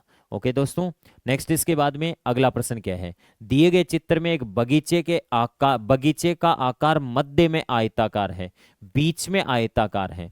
लो बंधु इस चित्र को मैं अलग से बना के बता देता हूं ये कंफ्यूज कर सकता आपको। दिए गए चित्र में एक बगीचा है ये मध्य में तो आयताकार है और किनारों पर अर्धवर्ताकार रूप में मुड़ा हुआ है। किनारों पर कैसे है अर्धवर्ताकार रूप में मुड़ा हुआ है। चलो कोई बात नहीं अर्धवर्ताकार रूप में मुड़ा है। इस बगीचे का परिमाप एवं क्षेत्रफल क्रमशः क्या होगा। परिमाप एवं क्षेत्रफल क्रमशः क्या होगा बंधु इसकी ये जो भुजा दे रखी है ना ये भुजा यहां से लेके यहां तक पूरी पूरी कितनी दे रखी है 20 मीटर दे रखी है। और साथ ही देखो ये यहां से लेके ऊपर तक ये वाली दे रखी है कितनी 7 मीटर। अब मैं इसमें कुछ मेजरमेंट लिखता हूं और आपको बताता हूं। हाँ जी कुछ मेजरमेंट में लिख रहा हूं बंधु। ये पूरी 20 है ये 7 है ये 7 है तो अर्धवृत्त का व्यास 7 है तो त्रिज्या कितनी होगी 3.5 होगी। त्रिज्या कितनी होगी 3.5 मतलब त्रिज्या 8 भी कितनी उसी 3.5। यहाँ भी कितनी होगी 3.5 ऊपर भी कितनी होगी 3.5 होगी और इधर नीचे भी कितनी होगी 3.5 होगी। अब बताओ ये 7 है तो ये भी 7 है और 7 है तो बंधु बताओ ये त्रिज्या यहाँ पे कितनी होगी 3.5 होगी। चलो कोई बात नहीं 3.5 तो मुझे बताओ 3.5 और 3.5 कितना होता है 7। 7 घटेगा 20 में से तो ये यहां से लेके यहां तक कितनी आएगी 13। यहां तक कितनी आएगी 13। 13 और 7 कितना हो जाएगा 20 हो जाएगा। अब बताओ इस बगीचे की परिमाप परिमाप परिमाप में आयत का परिमाप सॉरी बगीचे का परिमाप किसका परिमाप है आयत का परिमाप मत जोड़ना।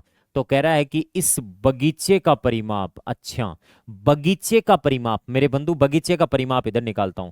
बगीचे का परिमाप बगीचे का परिमाप बगीचे का परिमाप चाहिए तो सुनना मेरी बात। बगीचे का परिमाप कैसे निकलेगा बगीचे के परिमाप में ये जुड़ेगी और वो जुड़ेगी ये दोनों जुड़ेगी तो नीचे वाली 13 और ऊपर वाली 13 13 + 13 13 + 13 ये 13 और वो भी 13। बगीचे के परिमाप में बीच में जुड़ती है क्या। फिर आयत में परिमाप निकालते हैं तो चारों तरफ घूमते हैं या विकिरणों को भी जोड़ लेते हैं या अंदर कोई रेखाएं खींचते हैं उनको भी जोड़ लेते हैं। परिमाप किसी की बाह्य आकृति बाह्य माप होती है और बगीचा तो पूरा है भाई तो बगीचे में 13 13 तो ये आ गई। अब ये जुड़ेगी ये वाला भाग जुड़ेगा। वो वाला भाग कितना होता है पाई आर आर कितनी है 3.5 प्लस से ये इधर वाला भाग भी जुड़ेगा ये भी तो पाई आर है। अर्धवृत्ताकार तो अर्धवृत्त की परिधि कितनी होती है पाई आर आर कितनी है 3.5। मुझे कुछ हद तक ठीक लग रहा है प्रश्न बनता हुआ।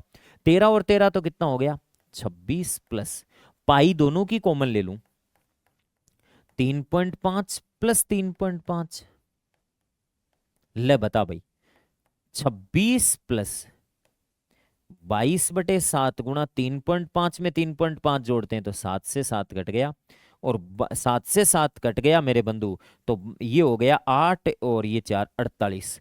बगीचे का परिमाप तो आ गया 48 मीटर। 48 मीटर तीसरे ऑप्शन में तो नहीं है, ये सही है, ये सही है और ये सही है। अब बगीचे का क्षेत्रफल और चाहिए, बगीचे का क्षेत्रफल, आ जाओ भाई। बगीचे का क्षेत्रफल, बगीचे का क्षेत्रफल चाहिए तो इस बीच वाली आकृति का क्षेत्रफल निकाल लूं।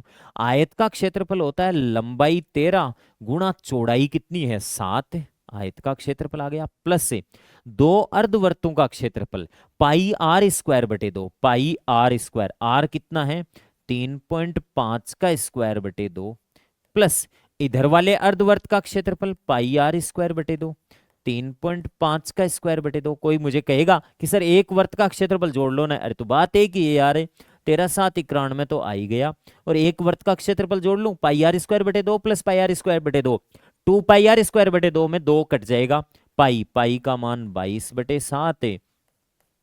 सॉरी लिख देता हूं मैं, क्योंकि कईयों को कैलकुलेशन की स्टेप जल्दी करते ही दिक्कत। Pi are square plus pi are square, 2 pi are square में 2 का भाग लगाएंगे तो पाई आर स्क्वायर आ जाएगा। लो ये पाई आर स्क्वायर आ जाएगा, आर स्क्वायर आ जाएगा, इसका मतलब पाई आर स्क्वायर 3.5 का स्क्वायर। कैलकुलेशन कर दो भाई, और क्या है 91 प्लस, इसको कैलकुलेशन कर दो, और आपके हाथ में है कैलकुलेशन, आप कितनी करोगे इसकी। हाँ जी। अरे सुनो सुनो, मुझे एक चीज दिखी है। अरे क्षेत्रफल, क्षेत्रफल मुझे एक बात बताओ बंधु, क्षेत्रफल कभी भी मीटर में होता है कि मीटर में? मीटर में क्षेत्रफल नहीं होता, तो 129 29 दो जगह दे रखा है, लेकिन मीटर में नहीं होता, ये गलत हो गया, ठीक है। ओके, अब 142.5 होगा या 129 होगा, ए या डी में से देखना है, तो मुझे बताओ, अब इसकी कैलकुलेशन कर दो।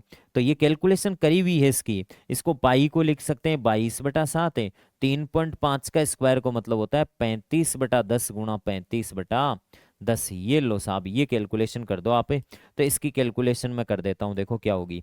7 का भाग 35 में कितनी बार, 5 बार, 5 का भाग 10 में 2 बार, और उस 10 का 2 का भाग 22 में 11 बार। ये बंधु मेरे ऐसा आ गया कि इसका मान जो है वो आ गया 91, तो एक है प्लस से 11 5 55 है, और 11 3 33 और 5 38 है, और फिर कैरी फोर नीचे कितना है 10 है, तो 38.5, तो 91 और 38 कितना हो गया, 9 इधर दे दो, तो 9 इधर दे देंगे तो 100 हो जाएगा, और ये हो जाएगा 129 हो जाएगा, 129.5, 0.5 दिख गया, इसका मतलब कौन सा ऑप्शन है, ए ऑप्शन राइट आंसर होगा। ओके, तो अच्छा प्रश्न है, दिमाग खराब भी कई कर सकते हैं। परिमाप में इन खड़ी लाइनों को भी जोड़ेंगे, ये परिमाप, कहेंगे सर अर्धवर्त की परिधि, अरे भाई इसमें बगीचे की परिधि पूछी, अरे अर्धवर्त की परिधि परिमाप कुछ नहीं पूछे, बगीचे का परिमाप पूछा है, परिमाप पूछा है, लेकिन किसका, बगीचे का, न आयत का और न ही वर्त का। ओके, नेक्स्ट इसके बाद में अगला, आधार x इकाई के साथ त्रिभुज का क्षेत्रफल और x इकाई के साथ वर्ग का क्षेत्रफल बराबर है। ये तो लैंग्वेज कंफ्यूज करने वाला है। आधार x के साथ त्रिभुज का क्षेत्रफल, त्रिभुज का क्षेत्रफल जिसका आधार x हो, x इकाई के साथ आधार x के x इकाई के साथ त्रिभुज का क्षेत्रफल, भुजा x इकाई के साथ वर्ग का क्षेत्रफल बराबर है। भुजा x इकाई के साथ किसका क्षेत्रफल बराबर है, वर्ग का क्षेत्रफल बराबर है। तो त्रिभुज का शीर्ष लंब, त्रिभुज की ऊंचाई पूछी है, त्रिभुज की ऊंचाई क्या मान लूं, h। तो आधार x के साथ त्रिभुज का क्षेत्रफल 1/2 x गुणा h बराबर भुजा x के साथ वर्ग का क्षेत्रफल x स्क्वायर, देन यहां से x स्क्वायर से कट गया, h/2 x कट गया, तो x से आपको त्रिभुज का शीर्ष लंब पूछा है, तो ये 2x आ जाएगा, कितना आ जाएगा 2x, कौन से ऑप्शन में है, बी ऑप्शन में है। नेक्स्ट अगला क्वेश्चन, समद्विबाहु त्रिभुज की भुजाएं क्रमागत 7 सेंटीमीटर व 15 सेंटीमीटर है, तो इसका परिमाप क्या होगा। ऐसा केस पॉसिबल है क्या, मुझे तो ये बताओ, दो भुजाएं 7 7 हो जाए और तीसरी 15 हो जाए। हाँ जी, समद्विबाहु त्रिभुज बनाना है तो 7 सेंटीमीटर और 15 है, तो परिमाप पूछा है, तो इसको 7 ले लूं, ये 15 है, तीसरी 7 बन जाए।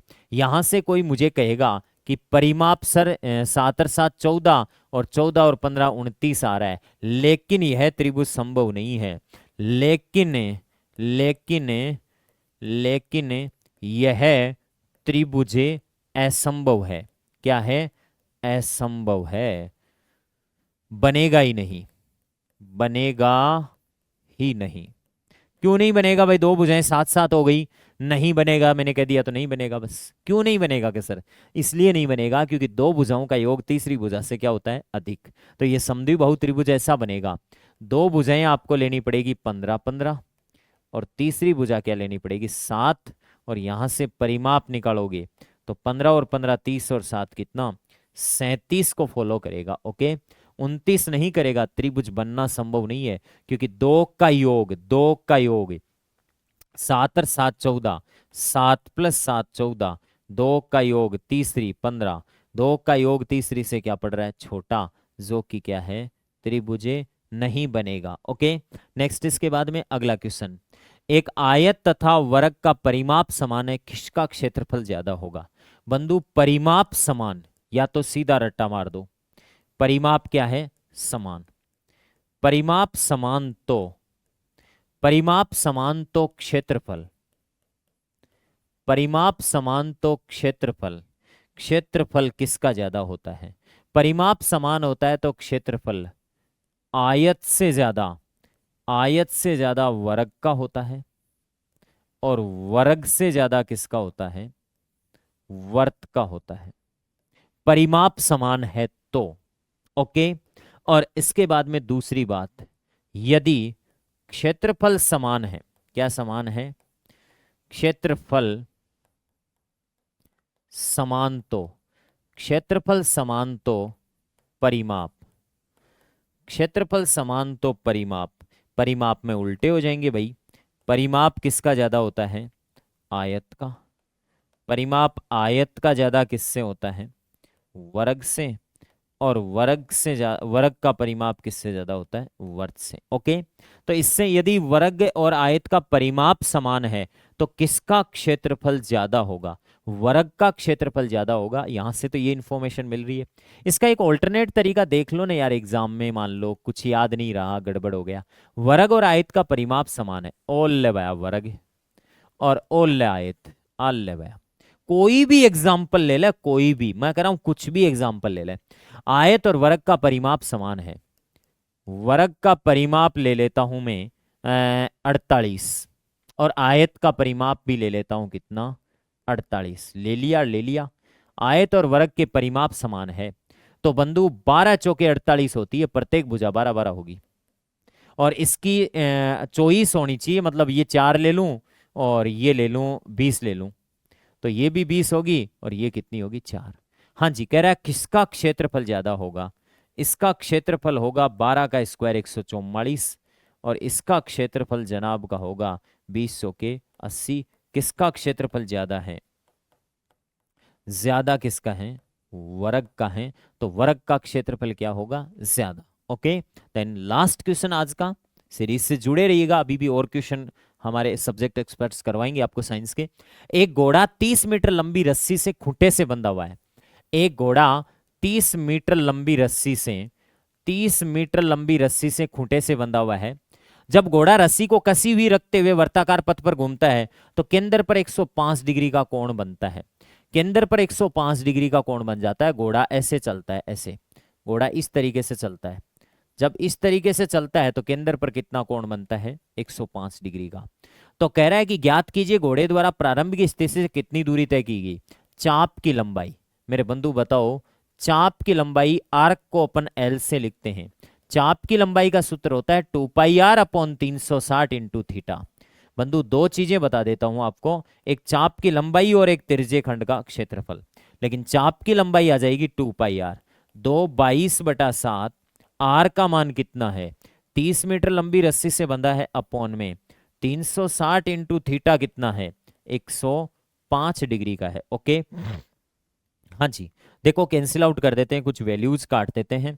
कटने को तो ये 0 का 0 कट गया, 3 का भाग 36 में 12 बार चला गया, और ये 7 नीचे आएगा बंधु, तो 2 गुणा 22 से बटे 7 गुणा 12, 7 गुणा 12 इंटू कितना हो गया? 105। काटो ना इनको, क्यों लगा रखा है इनको?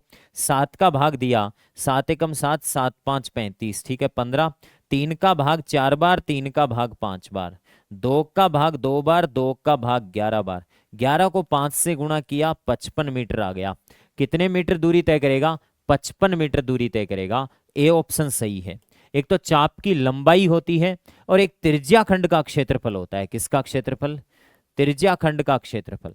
त्रिज्य खंड का क्षेत्रफल होता है पाई आर स्क्वायर बटा 360 इंटू थीटा। बस चाप की लंबाई पूछे तो 2 पाई आर में 360 का भाग और थीटा से गुणा, और त्रिज्य खंड का क्षेत्रफल पूछे तो पाई आर स्क्वायर में 360 का भाग और थीटा से क्या कर दो? गुणा। और त्रिज्य खंड का क्षेत्रफल का अनोदर सूत्र होता है 1/2 L इंटू आर। ये इतना आपको क्षेत्रफल परिमाप में सूत्रों का नॉलेज दोस्तों होना चाहिए। सिंपल सिंपल प्रश्न आपको टेस्ट में दिए गए ताकि आप टोटल 35 क्वेश्चनों को कर सको। थोड़ी स्पीड रखना, मैंने आपको समझाने के लिए टाइम बहुत लिया है, कुछ एक्स्ट्रा बातें बताई है। इस सेशन को बहुत ही अच्छे से देखना ताकि ये एग्जाम में आपके लिए उपयोगी हो। मैं आपके उज्जवल भविष्य की कामना करता हूँ। थैंक यू दोस्तों, इस सेशन से अभी जुड़े रहिएगा। पुनः धन्यवाद। नमस्कार दोस्तों, अपना जो ग्रेड थर्ड की टेस्ट सीरीज चल रही थी उसके 7वें टेस्ट का जो बायो के क्वेश्चन है उनका मैं आपको समाधान प्रोवाइड करवाता हूं। तो इस टेस्ट सीरीज का जो टॉपिक था वो टॉपिक था उत्सर्जन तंत्र। उत्सर्जन से संबंधित काफ़ी कुछ क्वेश्चंस दिए गए हैं, काफ़ी अच्छे क्वेश्चंस हैं, आपकी जो आने वाली एग्जाम है उसके लिए भी काफ़ी यूजफुल होंगे। तो देखो, पहला दे रखा है अमोनिया उत्सर्जी पदार्थ। तो अमोनिया उत्सर्जी जो जीव होते हैं, ये अमोनिया उत्सर्जन कौन कौन से करते हैं? तो अपन को पता है कि मुख्य रूप से उत्सर्जन 3 पदार्थों का होता है। या तो उत्सर्जन होगा किसका? अमोनिया का, या फिर होगा यूरिया का, या फिर यूरिक अम्ल का। हालांकि कुछ जीव जो होते हैं वो ग्वानिन का उत्सर्जन भी करते हैं, लेकिन मुख्य रूप से 3 है। अमोनिया का उत्सर्जन करने वाले जीव जो हैं उनमें आते हैं अस्थिल मछलियां।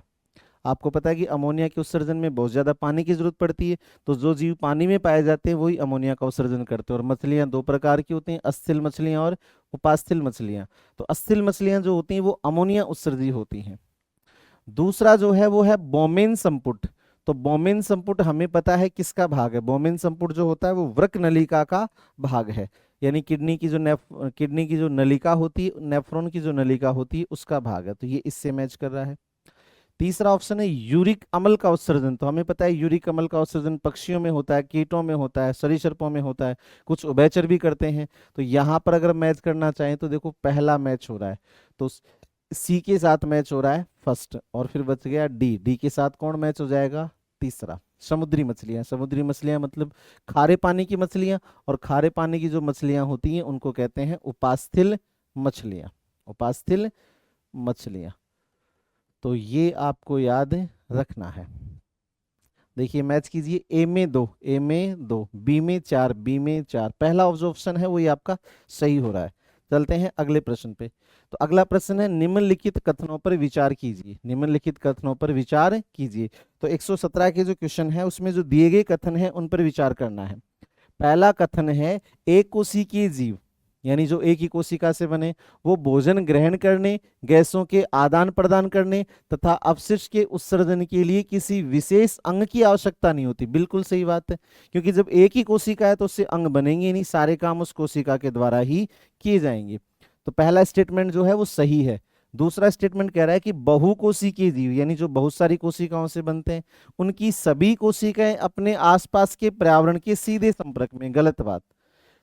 व्यक्ति के जो पर्यावरण के संपर्क में होते हैं वो अंगों से या तंत्रों से होते हैं, कोशिका के स्तर पर पर्यावरण के साथ संबंध नहीं होते हैं। तो दूसरा स्टेटमेंट गलत है, केवल पहला सही है। तो पहला ऑप्शन गलत, दूसरा ऑप्शन गलत, तीसरा ऑप्शन गलत, चौथा ऑप्शन सही है।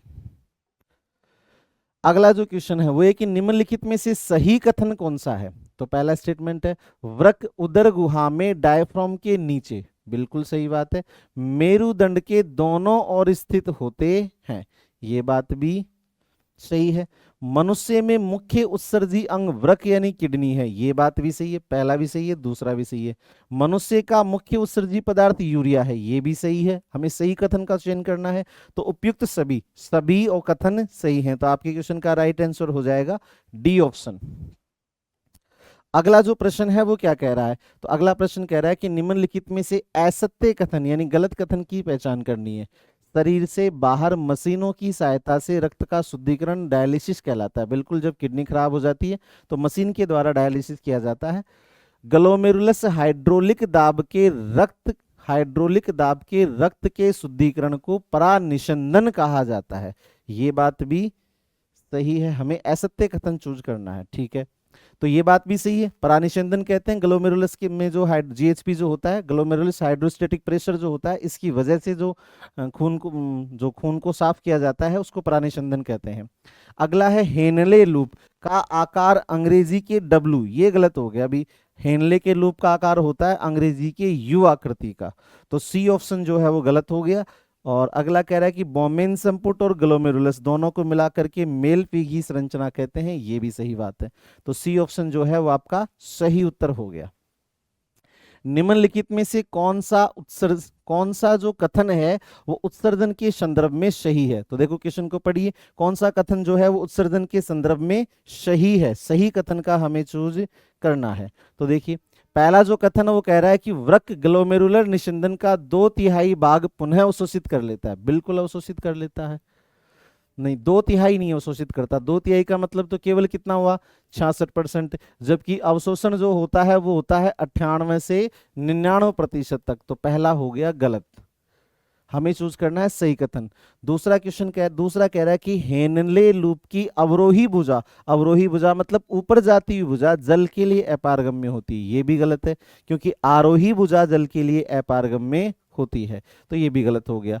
ग्लूकोज और एमिनो अम्लों का अवशोषण निष्क्रिय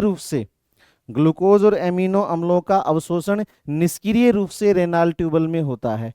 तो पहली बात तो अवशोषण होता है लेकिन निष्क्रिय रूप से नहीं होता, सक्रिय रूप से होता है, तो ये भी गलत हो गया। मानव प्रतिदिन 25 से 30 ग्राम यूरिया, तो डी ऑप्शन जो है वो आपके इस क्वेश्चन का सही उत्तर है, क्योंकि हमारी जो प्रतिदिन यूरिया की उत्सर्जी मात्रा होती है वो होती है 25 से 30 ग्राम। अगला है निस्यंदन का मतलब खून को छानने के दौरान कोशिका द्रव्य स्थितिक दबाव ग्लोमेरुलस में बनता है। क्यों बनता है? तो ये बनता है कि जो खून आने की नलिका है और जो खून को वापस जाने की नलिका है उनके व्यास में अंतर होता है। एक नलिका चौड़ी होती है और एक नलिका सक्रिय होती है, और दोनों का जो व्यास का अंतर होता है उस व्यास के अंतर के कारण से क्या होता है, व्यास के अंतर के कारण से दाब उत्पन्न होता है। अब कौन सी चौड़ी होती है, कौन सी सक्रिय होती है? तो ये बोमेन संपुट है। इस बोमेन संपुट में खून को जो आने वाली नलिका होती है इसे तो कहते हैं अपन अभिवाही नलिका, और ये अभिवाही नलिका जो होती है ये चौड़ी होती है, और जो अपवाही नलिका होती है जिसके द्वारा खून वापस जाता है वो सक्रिय होती है। तो देखो 2 ऑप्शन दिए गए हैं, अब आपको इनमें से चूज करना है। अभिवाही नलिका चौड़ी है, अपवाही नलिका सक्रिय है, तो अभिवाही धमनी अपवाही धमनी की तुलना में सक्रिय, गलत बात, क्योंकि अभिवाही धमनी जो है वो अपवाही धमनी की तुलना में चौड़ी होती है। सी ऑप्शन कह रहा है अपवाही धमनी अभिवाही धमनी की तुलना में सक्रिय होती है, ये ऑप्शन आपका सही है। तो अगला जो क्वेश्चन है वो क्या कह रहा है, मूत्र की सांद्रता किस बात पर डिपेंड करती है? तो मूत्र की सांद्रता मतलब गाढ़ापन, ये डिपेंड करती है कि मूत्र में पानी की मात्रा कितनी है, और पानी की मात्रा डिपेंड करती है हेनले के लूप की लंबाई पर। तो आपका डी ऑप्शन सही हो जाएगा। वृकाणु मतलब नेफ्रॉन के किस भाग पर एल्डोस्टेरोन हार्मोन का प्रभाव? तो आपको पता है हार्मोन का जो प्रभाव होता है वो डीसीटी पर होता है, डिस्टल कन्वोलेटेड ट्यूबल, यानी दूरस्थ कुंडलित नलिका, जो कि आपकी बी ऑप्शन में दे रखा है। तो अगली जो बात है, और आपको ये भी पता होना चाहिए कि एल्डोस्टेरोन क्या करता है। तो एल्डोस्टेरोन हार्मोन जो होता है वो डीसीटी के अंदर सोडियम के अवशोषण की दर को बढ़ाता है और पोटेशियम के अवशोषण की दर को घटाता है। ये +1 आएगा, मैंने ऐसे बना दिया Na+, ये सोडियम के अवशोषण की दर को बढ़ाएगा और पोटेशियम के अवशोषण की दर को घटाएगा। एक व्यक्ति अपने भोजन में बहुत ज्यादा मात्रा में प्रोटीन ग्रहण करता है, तो प्रोटीन होता है नाइट्रोजनी पदार्थ, इससे नाइट्रोजनी अवशिष्ट बनेंगे, और नाइट्रोजनी अवशिष्ट हमारे शरीर से किस रूप में निकलते हैं? यूरिया के रूप में निकलते हैं। तो अगर आप प्रोटीन ज्यादा खाओगे तो आपके पेशाब में यूरिया की मात्रा ज्यादा होगी। अगर आप कार्बोहाइड्रेट ज्यादा खा रहे हो और इंसुलिन कम बन रहा है तो आपके पेशाब में ग्लूकोज की मात्रा होगी, और अगर आप केवल पानी पी रहे हो तो लवण और जल की मात्रा ज्यादा होगी। यूरिक अम्ल हमारे में नहीं होता, यूरिक अम्ल तभी होगा जब किडनी में कोई डिसऑर्डर है, वरना यूरिक अम्ल एक बहुत कम क्वांटिटी में होता है। ऐसा तब होता है जब समीपस्थ कुंडलित नलिका से नेफ्रॉन को हटा दिया जाए। तो आपको पता है कि समीपस्थ कुंडलित नलिका से अगर नेफ्रॉन को हटा दिया जाए तो क्या होगा? तो समीपस्थ कुंडलित नलिका से अगर नेफ्रॉन को हटा, नेफ्रॉन में से समीपस्थ कुंडलित नलिका को हटा दें तो ऐसा हटाने से ये होगा कि वो नलिका के अंदर जो पानी और जो मिनरल्स का पुनः अवशोषण है वो पुनः अवशोषण नहीं होगा, और पुनः अवशोषण नहीं होगा तो पेशाब में पानी की मात्रा बढ़ जाएगी, यानी पेशाब बहुत ज्यादा पतला हो जाएगा। तो मूत्र की गुणवत्ता और मात्रा प्रभावित रहती है। मूत्र अधिक सांद्रता नहीं, सांद्र नहीं होगा। जब पानी की मात्रा बढ़ेगी तो मूत्र बहुत ज्यादा पतला हो जाएगा। अगला ऑप्शन है निम्नलिखित में से कौन सा असुमेलित है, यानी जो सुमेलित नहीं है। पहला ऑप्शन है हीमेट्यूरिया। हीमेट्यूरिया का मतलब होता है पेशाब के साथ खून आना, तो पेशाब के साथ रक्त आना, ये तो सुमेलित है। दूसरा है एन्यूरिया। एन्यूरिया का मतलब होता है मूत्र की एन्यूरिया का मतलब होता है पेशाब में मतलब मात्रा कम होना, तो ओलिगोयूरिया का मतलब होता है पेशाब की मात्रा कम होना, तो इसकी जगह ये आना चाहिए था, लेकिन ये तो नहीं है। एन्यूरिया का मतलब होता है पेशाब की मात्रा बनना ही नहीं, तो ये भी है। तो ये दोनों ही असुमेलित हैं, दूसरा भी असुमेलित है और तीसरा भी असुमेलित है। डिसयूरिया का मतलब होता है पेशाब त्यागते समय दर्द होना, जलन होना, तो ये कह रहा है प्रोटीन की मात्रा, ये भी असुमेलित है। तो केवल पहला सुमेलित है, 2, 3 और 4 असुमेलित हैं, 2, 3 और 4। सी ऑप्शन जो है वो आपका सही उत्तर है। निम्नलिखित में से सही कथन कौन सा है? तो एडीएच और एल्डोस्टेरोन हार्मोन दोनों ही हार्मोन पेशाब की मात्रा को प्रभावित करते हैं। और कैसे प्रभावित करते हैं? ये पेशाब में पुनः अवशोषण की दर को, यानी पेशाब में से जो पदार्थ वापस निकाले जाते हैं उनकी दर को प्रभावित करते हैं। मानव मूत्र का पीएच मान लगभग 7.8, ये गलत बात है, क्योंकि 7.8 तो कैसा हो गया, क्षारीय, जबकि मानव मूत्र का पीएच मान 6 के आसपास होता है, यानी मानव मूत्र होता है अम्लीय। मानव मूत्र कैसा होता है? अम्लीय। तो आपको सही कथन चूज करना था। निम्नलिखित में से सही कथन कौन सा है? तो पहला कथन ही सही है, पहला कथन सही है, क्योंकि दोनों हार्मोन मूत्र की मात्रा पर नियंत्रण करते हैं। दूसरा गलत हो गया। तीसरा, नर की तुलना में महिलाओं में मूत्र मार्ग लंबा होता है, गलत बात। जो मूत्र मार्ग की लंबाई होती है वो पुरुषों में ज्यादा होती है, तो ये भी गलत हो गया। वृक्क में संक्रमण की स्थिति को सिस्टाइसिस नहीं कहते हैं, तो आपका जो पहला ऑप्शन है वो सही हो गया। आज का जो अगला प्रश्न है वो फिजिक्स का है, तो फिजिक्स वाले सर आपको इसका सॉल्यूशन प्रोवाइड करवाएंगे। धन्यवाद।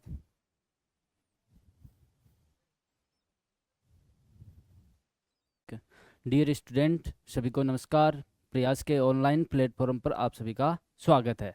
देखो, हमारी जो टास्क आधारित टेस्ट सीरीज चल रही है उसमें हम जो हमारी लेवल 2 है साइंस मैथ के, वो क्वेश्चन के जो फिजिक्स का पार्ट है उसके क्वेश्चन हम हैं, उसके सॉल्यूशन हम करने जा रहे हैं। देखो, इसमें 128 नंबर से स्टार्ट होते हैं।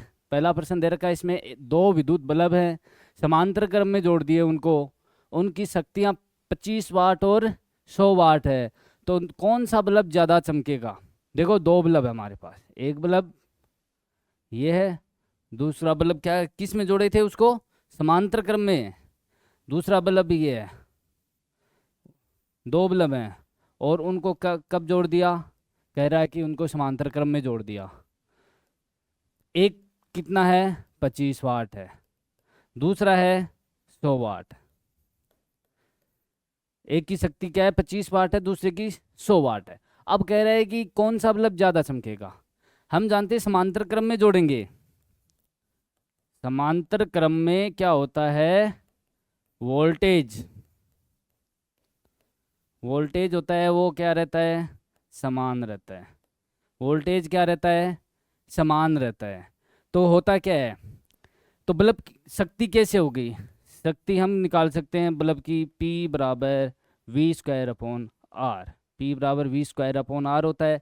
इससे क्या होता है? P 1/R, मतलब कि शक्ति है वो किसके? प्रतिरोध का क्या हो गया? व्युत्क्रम हो गया। क्या उल्टा हो गया? मतलब कि जिसका प्रतिरोध क्या हो गया? ज़्यादा होता है उसकी शक्ति कम होती है, और जिसकी शक्ति ज़्यादा होगी उसका प्रतिरोध कम होता है। तो अपन देख लो, जिसकी शक्ति ज़्यादा होगी उसका प्रतिरोध कम हो गया, तो वो ज़्यादा चमकेगा। क्या हो गया? शक्ति ज़्यादा, तो क्या हो गया? प्रतिरोध होता है उसका कम, और वो ज़्यादा क्या होगा? चमकेगा। अब देखो, आपका 100 वाट का बल्ब है, तो 100 वाट का बल्ब ज़्यादा चमकेगा। ये क्वेश्चन नॉर्मली अपन देखते हैं घरों में भी, क्या समांतर क्रम में ही हमारे क्या है वायर जुड़े होते हैं, तो ये वहाँ से भी हम इसको सोल्व कर सकते हैं कि समांतर क्रम में जोड़े होते हैं और जिसकी ज़्यादा शक्ति होती है ना वो ज़्यादा चमकेगा। अपन देखते हैं कि हम 100 वाट का बल्ब जलाते हैं और एक 5 वाट का बल्ब जलाते हैं, तो कौन सा ज़्यादा चमकेगा, तो आप देखते हैं कि 100 वाट वाला बल्ब ज़्यादा चमकेगा। अगला प्रश्न देखो, किरचॉफ का वोल्टा नियम किस भौतिक राशि का संरक्षण के लिए। देखो किरचॉफ का वोल्टा नियम होता क्या है, किरचॉफ का वोल्टा नियम क्या होता है, किसी बंद लूप में क्या होता है, वोल्टेज का बीजगणितीय योग कितना होता है, शून्य होता है। कितना होता है, शून्य होता है। बीजगणितीय योग कितना होता है, शून्य होता है। अब देखो ये नियम क्या है, बीजगणितीय योग वोल्टेज किस से हम ऊर्जा से ले सकते हैं, तो ऊर्जा का योग शून्य है, तो ये क्या है, ऊर्जा संरक्षण है, ऊर्जा को संरक्षित करता है। नॉर्मली सीधा सा याद रख सकते हैं कि वोल्टेज जो नियम है, केवीएल नियम है, वो किसका संरक्षण करता है, ऊर्जा का करता है। प्रथम नियम किसका करता है, वो आवेश का होता है। प्रथम नियम किसका होगा, आवेश का होगा। अगला देखो, वोल्ट मीटर को परिपथ में किस क्रम में जोड़ा जाता है। देखो वोल्ट मीटर का क्या काम है, वोल्ट मीटर क्या करता है, विभव को मापता है। क्या करता है, या विभवांतर मान लो, विभवांतर मापता है। किसी भी धारावाही तार है उसमें दो बिंदु हैं, उनके मध्य क्या है, विभवांतर को मापता है। जैसे हमारे पास ये धारावाही तार है और यहाँ पर क्या है, हम इसको विभव मापना चाहते हैं, विभवांतर मापना चाहते हैं, तो हम क्या वोल्ट मीटर जोड़ेंगे। ये इसके किस क्रम में है, हमेशा समांतर क्रम में जोड़ा जाता है, हमेशा समांतर क्रम में जोड़ा जाता है। श्रेणी क्रम में क्या जोड़ा जाएगा, एमीटर जोड़ा जाएगा। श्रेणी क्रम में एमीटर जोड़ा जाएगा। अगला प्रश्न देखिए, विद्युत सेल ऊर्जा का रूपांतरण किस प्रकार करता है। भाई सेल है आपका, विद्युत सेल है, वो करता है रासायनिक, क्योंकि रसायन होते हैं आपस में क्रिया करेंगे तो उसमें रासायनिक ऊर्जा है, क्रिया करके आपको विद्युत प्रदान करेंगे तो किस में आ जाएगा, विद्युत ऊर्जा में।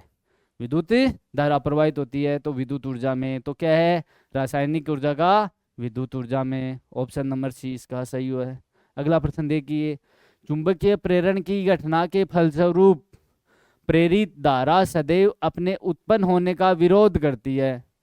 अपने उत्पन्न होने का विरोध करती है, ये किसने बताया, लेंज ने बताया था। लेंज का नियम है कि जिसके कारण से उत्पत्ति हुई है उसका विरोध करेगा, उसका क्या करेगा, विरोध करेगा। वो लेंज का नियम है, बस इसकी यही विशेषता है, विरोध आएगा कि विरोध करेगा जिस चीज से उसकी उत्पत्ति हुई है। अगला देखिए, निम्न में से असत्य कथन छांटिए, गलत कथन बताना इनमें।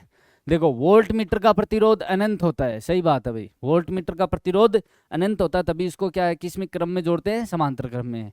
एमीटर का प्रतिरोध शून्य होता है, एमीटर का प्रतिरोध क्या होता है, शून्य होता है। अनंत होगा ना तब उसमें थोड़ी बहुत धारा प्रवाहित होगी जो हमें वोल्टता मापने के लिए काफ़ी है। एमीटर का प्रतिरोध शून्य होता है, एमीटर को जोड़ते हैं श्रेणी क्रम में, ये भी सही है। विद्युत बल्ब में अक्रिय गैस नाइट्रोजन ऑर्गन भरी होती है, ये भी सही है। बल्ब में नाइट्रोजन ऑर्गन गैस जो अक्रिय गैस है वो भरी होती है। माइक्रोफोन है, विद्युत ऊर्जा को ध्वनि ऊर्जा में परिवर्तित करता है, नहीं भाई, ये करता है माइक्रोफोन क्या क्या करता है, ध्वनि ऊर्जा को विद्युत में बदलता है, विद्युत ऊर्जा में, ये आएगा इसका, ध्वनि ऊर्जा को विद्युत ऊर्जा में बदलता है। तो आपका ऑप्शन ये इसका राइट है, मतलब कि ये गलत कथन है, ऑप्शन 4। अगला देखिए, अगला है, निम्न में से चुंबकीय बल रेखाओं का, चुंबकीय बल रेखा का गुण दे रखा है।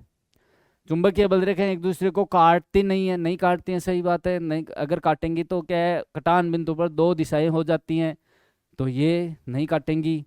चुंबकीय बल रेखाएं निर्वात में से नहीं गुजरती हैं, गुजर सकती हैं भाई निर्वात से, या यही गलत हो गया, फिर यही गुण नहीं है, निर्वात से गुजर सकती हैं।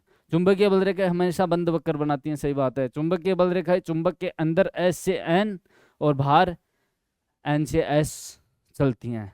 तो आपका ऑप्शन क्या है, गलत कथन क्या है, बी नंबर है। अगला देखिए, अगला है संक्षारण और जंग से बचाने के लिए लोहे पर किसकी परत चढ़ाई जाती है? जिंक की परत चढ़ाई जाती है। किसकी? जिंक की। और ये क्रिया क्या कहलाती है? गैल्वेनीकरण कहलाती है। गैल्वेनीकरण कहलाते हैं इसको। जिंक की परत चढ़ाएंगे। अगला देखिए, विद्युत द्वारा किसी पदार्थ पर किसी वांछित धातु की परत निक्षेपित करने की प्रक्रिया। देखो, विद्युत के द्वारा किसी धातु पर, ये जैसे धातु है, इस पर क्या है, कोई दूसरी धातु की परत चढ़ाएंगे तो ये क्या क्रिया है? लेपन। क्या आएगा? विद्युत का लेपन। विद्युत लेपन बोलते हैं इस क्रिया को। अगला देखिए, यदि किसी धारा, विद्युत धारा है, पूर्व से पश्चिम की ओर प्रवाहित हो रही है और दक्षिण हस्त अंगुष्ठ का नियम है, उसके अनुसार तार के नीचे किसी बिंदु पर चुंबकीय क्षेत्र की दिशा क्या होगी? जैसे आपका ये तार है, क्या बोल रहा है? दक्षिण हस्त का नियम है, दक्षिण हस्त का ये नियम है, कह रहा है कि किससे पूर्व से पश्चिम की ओर धारा प्रवाहित हो रही है। पूर्व से पश्चिम, जैसे ये इधर पूर्व है, ये पश्चिम इधर है, धारा प्रवाहित हो रही है। नीचे किसी बिंदु पर आपको चुंबकीय क्षेत्र की दिशा पूछ रखा है, तो आपकी जो रेखाएं हैं, जो अंगुलियां हैं, अंगुलियों का जो मुड़ना है वो क्या है? चुंबकीय क्षेत्र की दिशा को बताएगा। तो नीचे किस बिंदु पर क्या है? नीचे से ऊपर की ओर आ जाएंगी। क्या है, हम मान सकते हैं नीचे से ऊपर। अब नीचे क्या है? नीचे क्या है? दक्षिण। और उत्तर क्या है? उत्तर। तो किस से हो जाएगी? दक्षिण से उत्तर। दक्षिण से उत्तर की तरफ चुंबकीय क्षेत्र नीचे, जो जिस बिंदु पर है, नीचे की तरफ है। अगला प्रश्न देखिए, अगला है, विद्युत धारा के उसमें प्रभाव पर कौन सा उपकरण कार्य करता है? विद्युत धारा का उसमें प्रभाव पर कौन सा उपकरण कार्य करता है? देखो, ऐसा उपकरण जो ऊष्मा प्रदान करता है, उसमें प्रभाव वही है। जनरेटर नहीं है, घंटी भी नहीं है, मोटर भी नहीं है, आपका टोस्टर है। टोस्टर क्या है? विद्युत धारा के उसमें प्रभाव पर कार्य करता है, ऊष्मा प्रदान करता है ना टोस्टर में, तभी वो पकेंगी ब्रेड।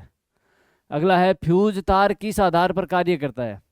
फ्यूज तार, पिछली क्लास में एक क्वेश्चन आया था, फ्यूज तार का क्या है, गलनांक क्वथनांक के बारे में था। अब की बार क्या है कि किस आधार पर कार्य करता है? क्या करता है भाई? चुंबकीय प्रभाव पर नहीं करता है, रासायनिक भी कोई इसमें क्रिया नहीं होने वाली, चुंबकीय प्रेरण भी नहीं है, उसमें है, उसमें प्रभाव पर कार्य करता है, क्योंकि वो गर्म होना ही तो है, तब ऊष्मा प्रदान करेगा वो। तो फ्यूज तार क्या है? उसमें प्रभाव पर कार्य करता है। अगला प्रश्न आपका केमिस्ट्री से संबंधित है, जो केमिस्ट्री वाले सर आपको करवाएंगे। सभी को धन्यवाद। हाँ भाई, सभी को नमस्कार। देखिए, अपने टास्क आधारित L2 का जो टेस्ट हुआ था, उसका पेपर आपके पास केमिस्ट्री का ये था। देखो, पहला क्वेश्चन था इसका 140 नंबर पे, मर्क्यूरिक क्लोराइड का सूत्र है। अब नाम से ही पता होना चाहिए आपको, मर्क्यूरिक। एक दो बताए थे, एक तो मर्क्यूरस, एक तो बताया था मर्क्यूरस, और एक बताया था मर्क्यूरिक, एक बताया था मर्क्यूरिक। मर्क्यूरस Hg+, या इसके साथ में आपको बताया था Hg2+2, और ये क्या था? Hg+2।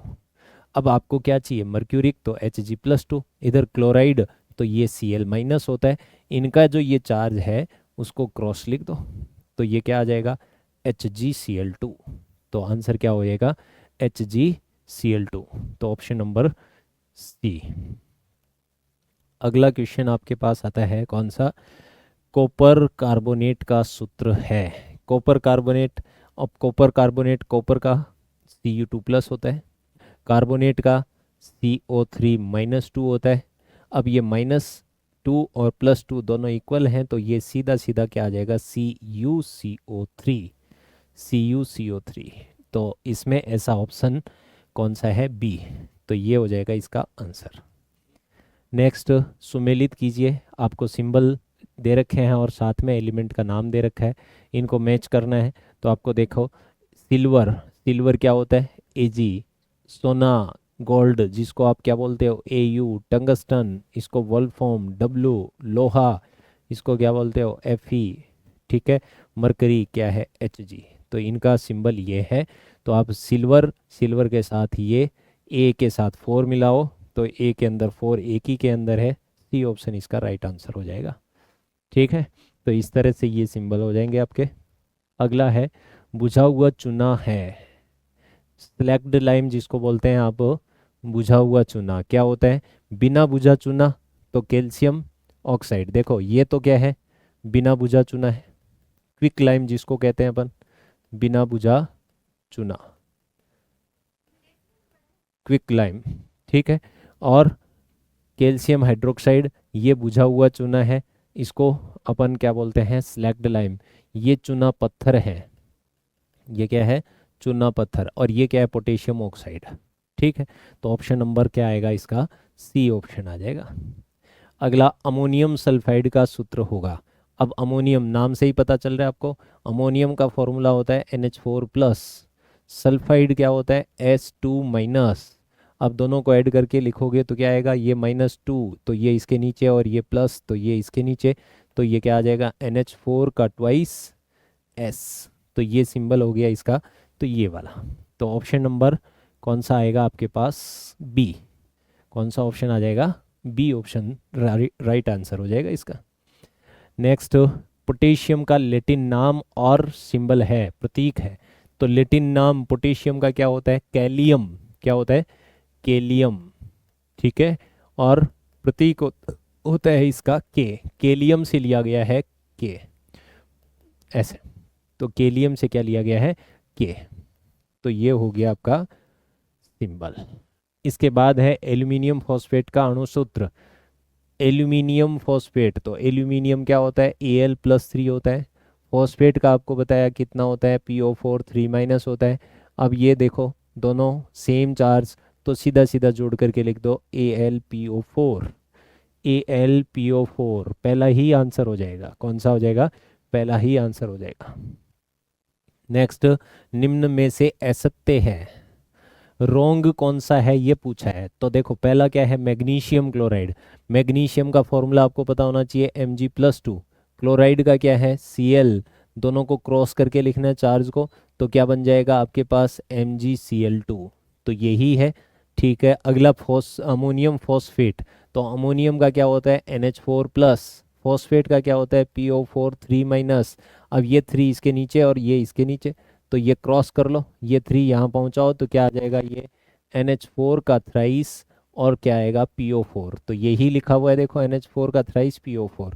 अगला बेरियम सल्फेट, तो आपको पता है बेरियम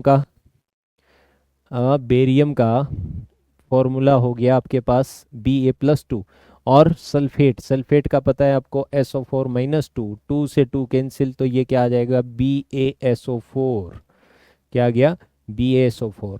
अगला है सोडियम सल्फाइड, सोडियम का क्या होता है Na+, सल्फाइड का क्या होता है S2-, इसका 2 और इसका 1, तो ये क्रॉस करो तो ये क्या आ जाएगा Na2S, तो ये Na2S है। बाकी का सबका सेम है, केवल ये किसका दे रखा है सोडियम सल्फेट का दे रखा है, न कि सोडियम सल्फाइड। आपको पूछा है सल्फाइड, तो ये यहाँ दे के इसका रखा है, सल्फेट का आपको असत्य पूछा है, गलत यही है ऑप्शन नंबर डी। अगला क्वेश्चन, किसी यौगिक का उपयोग एंटी एसिड के रूप में प्रति अम्ल के रूप में किया जाता है, कौन है ऐसा जिसका उपयोग एंटी एसिड के रूप में किया जाता है।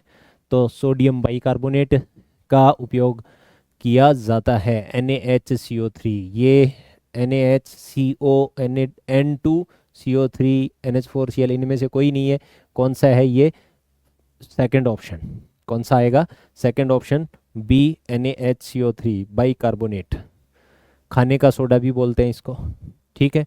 जल में कठोरता हटाने के लिए किस यौगिक का इस्तेमाल किया जाता है, जल से कठोरता हटाने के लिए सोडियम कार्बोनेट यूज करते हैं, तो ये रहा सोडियम कार्बोनेट, जिसको धोने का सोडा या धावन सोडा भी बोलते हैं, धावन सोडा। साधारण नमक ये है ही आपका, NaCl क्या है साधारण नमक है, नॉर्मल सॉल्ट जिसको कहते हैं आप।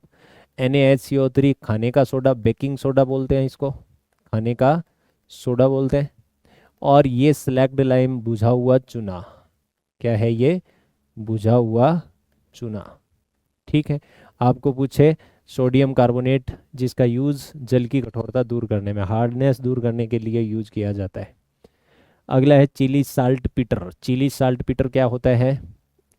NaNO3 और KNO3 होता है इंडियन साल्ट पीटर। ठीक है, इंडियन सॉल्ट पीटर। तो इसका आंसर NaNO3। ठीक है भाई, ये आपके क्वेश्चन थे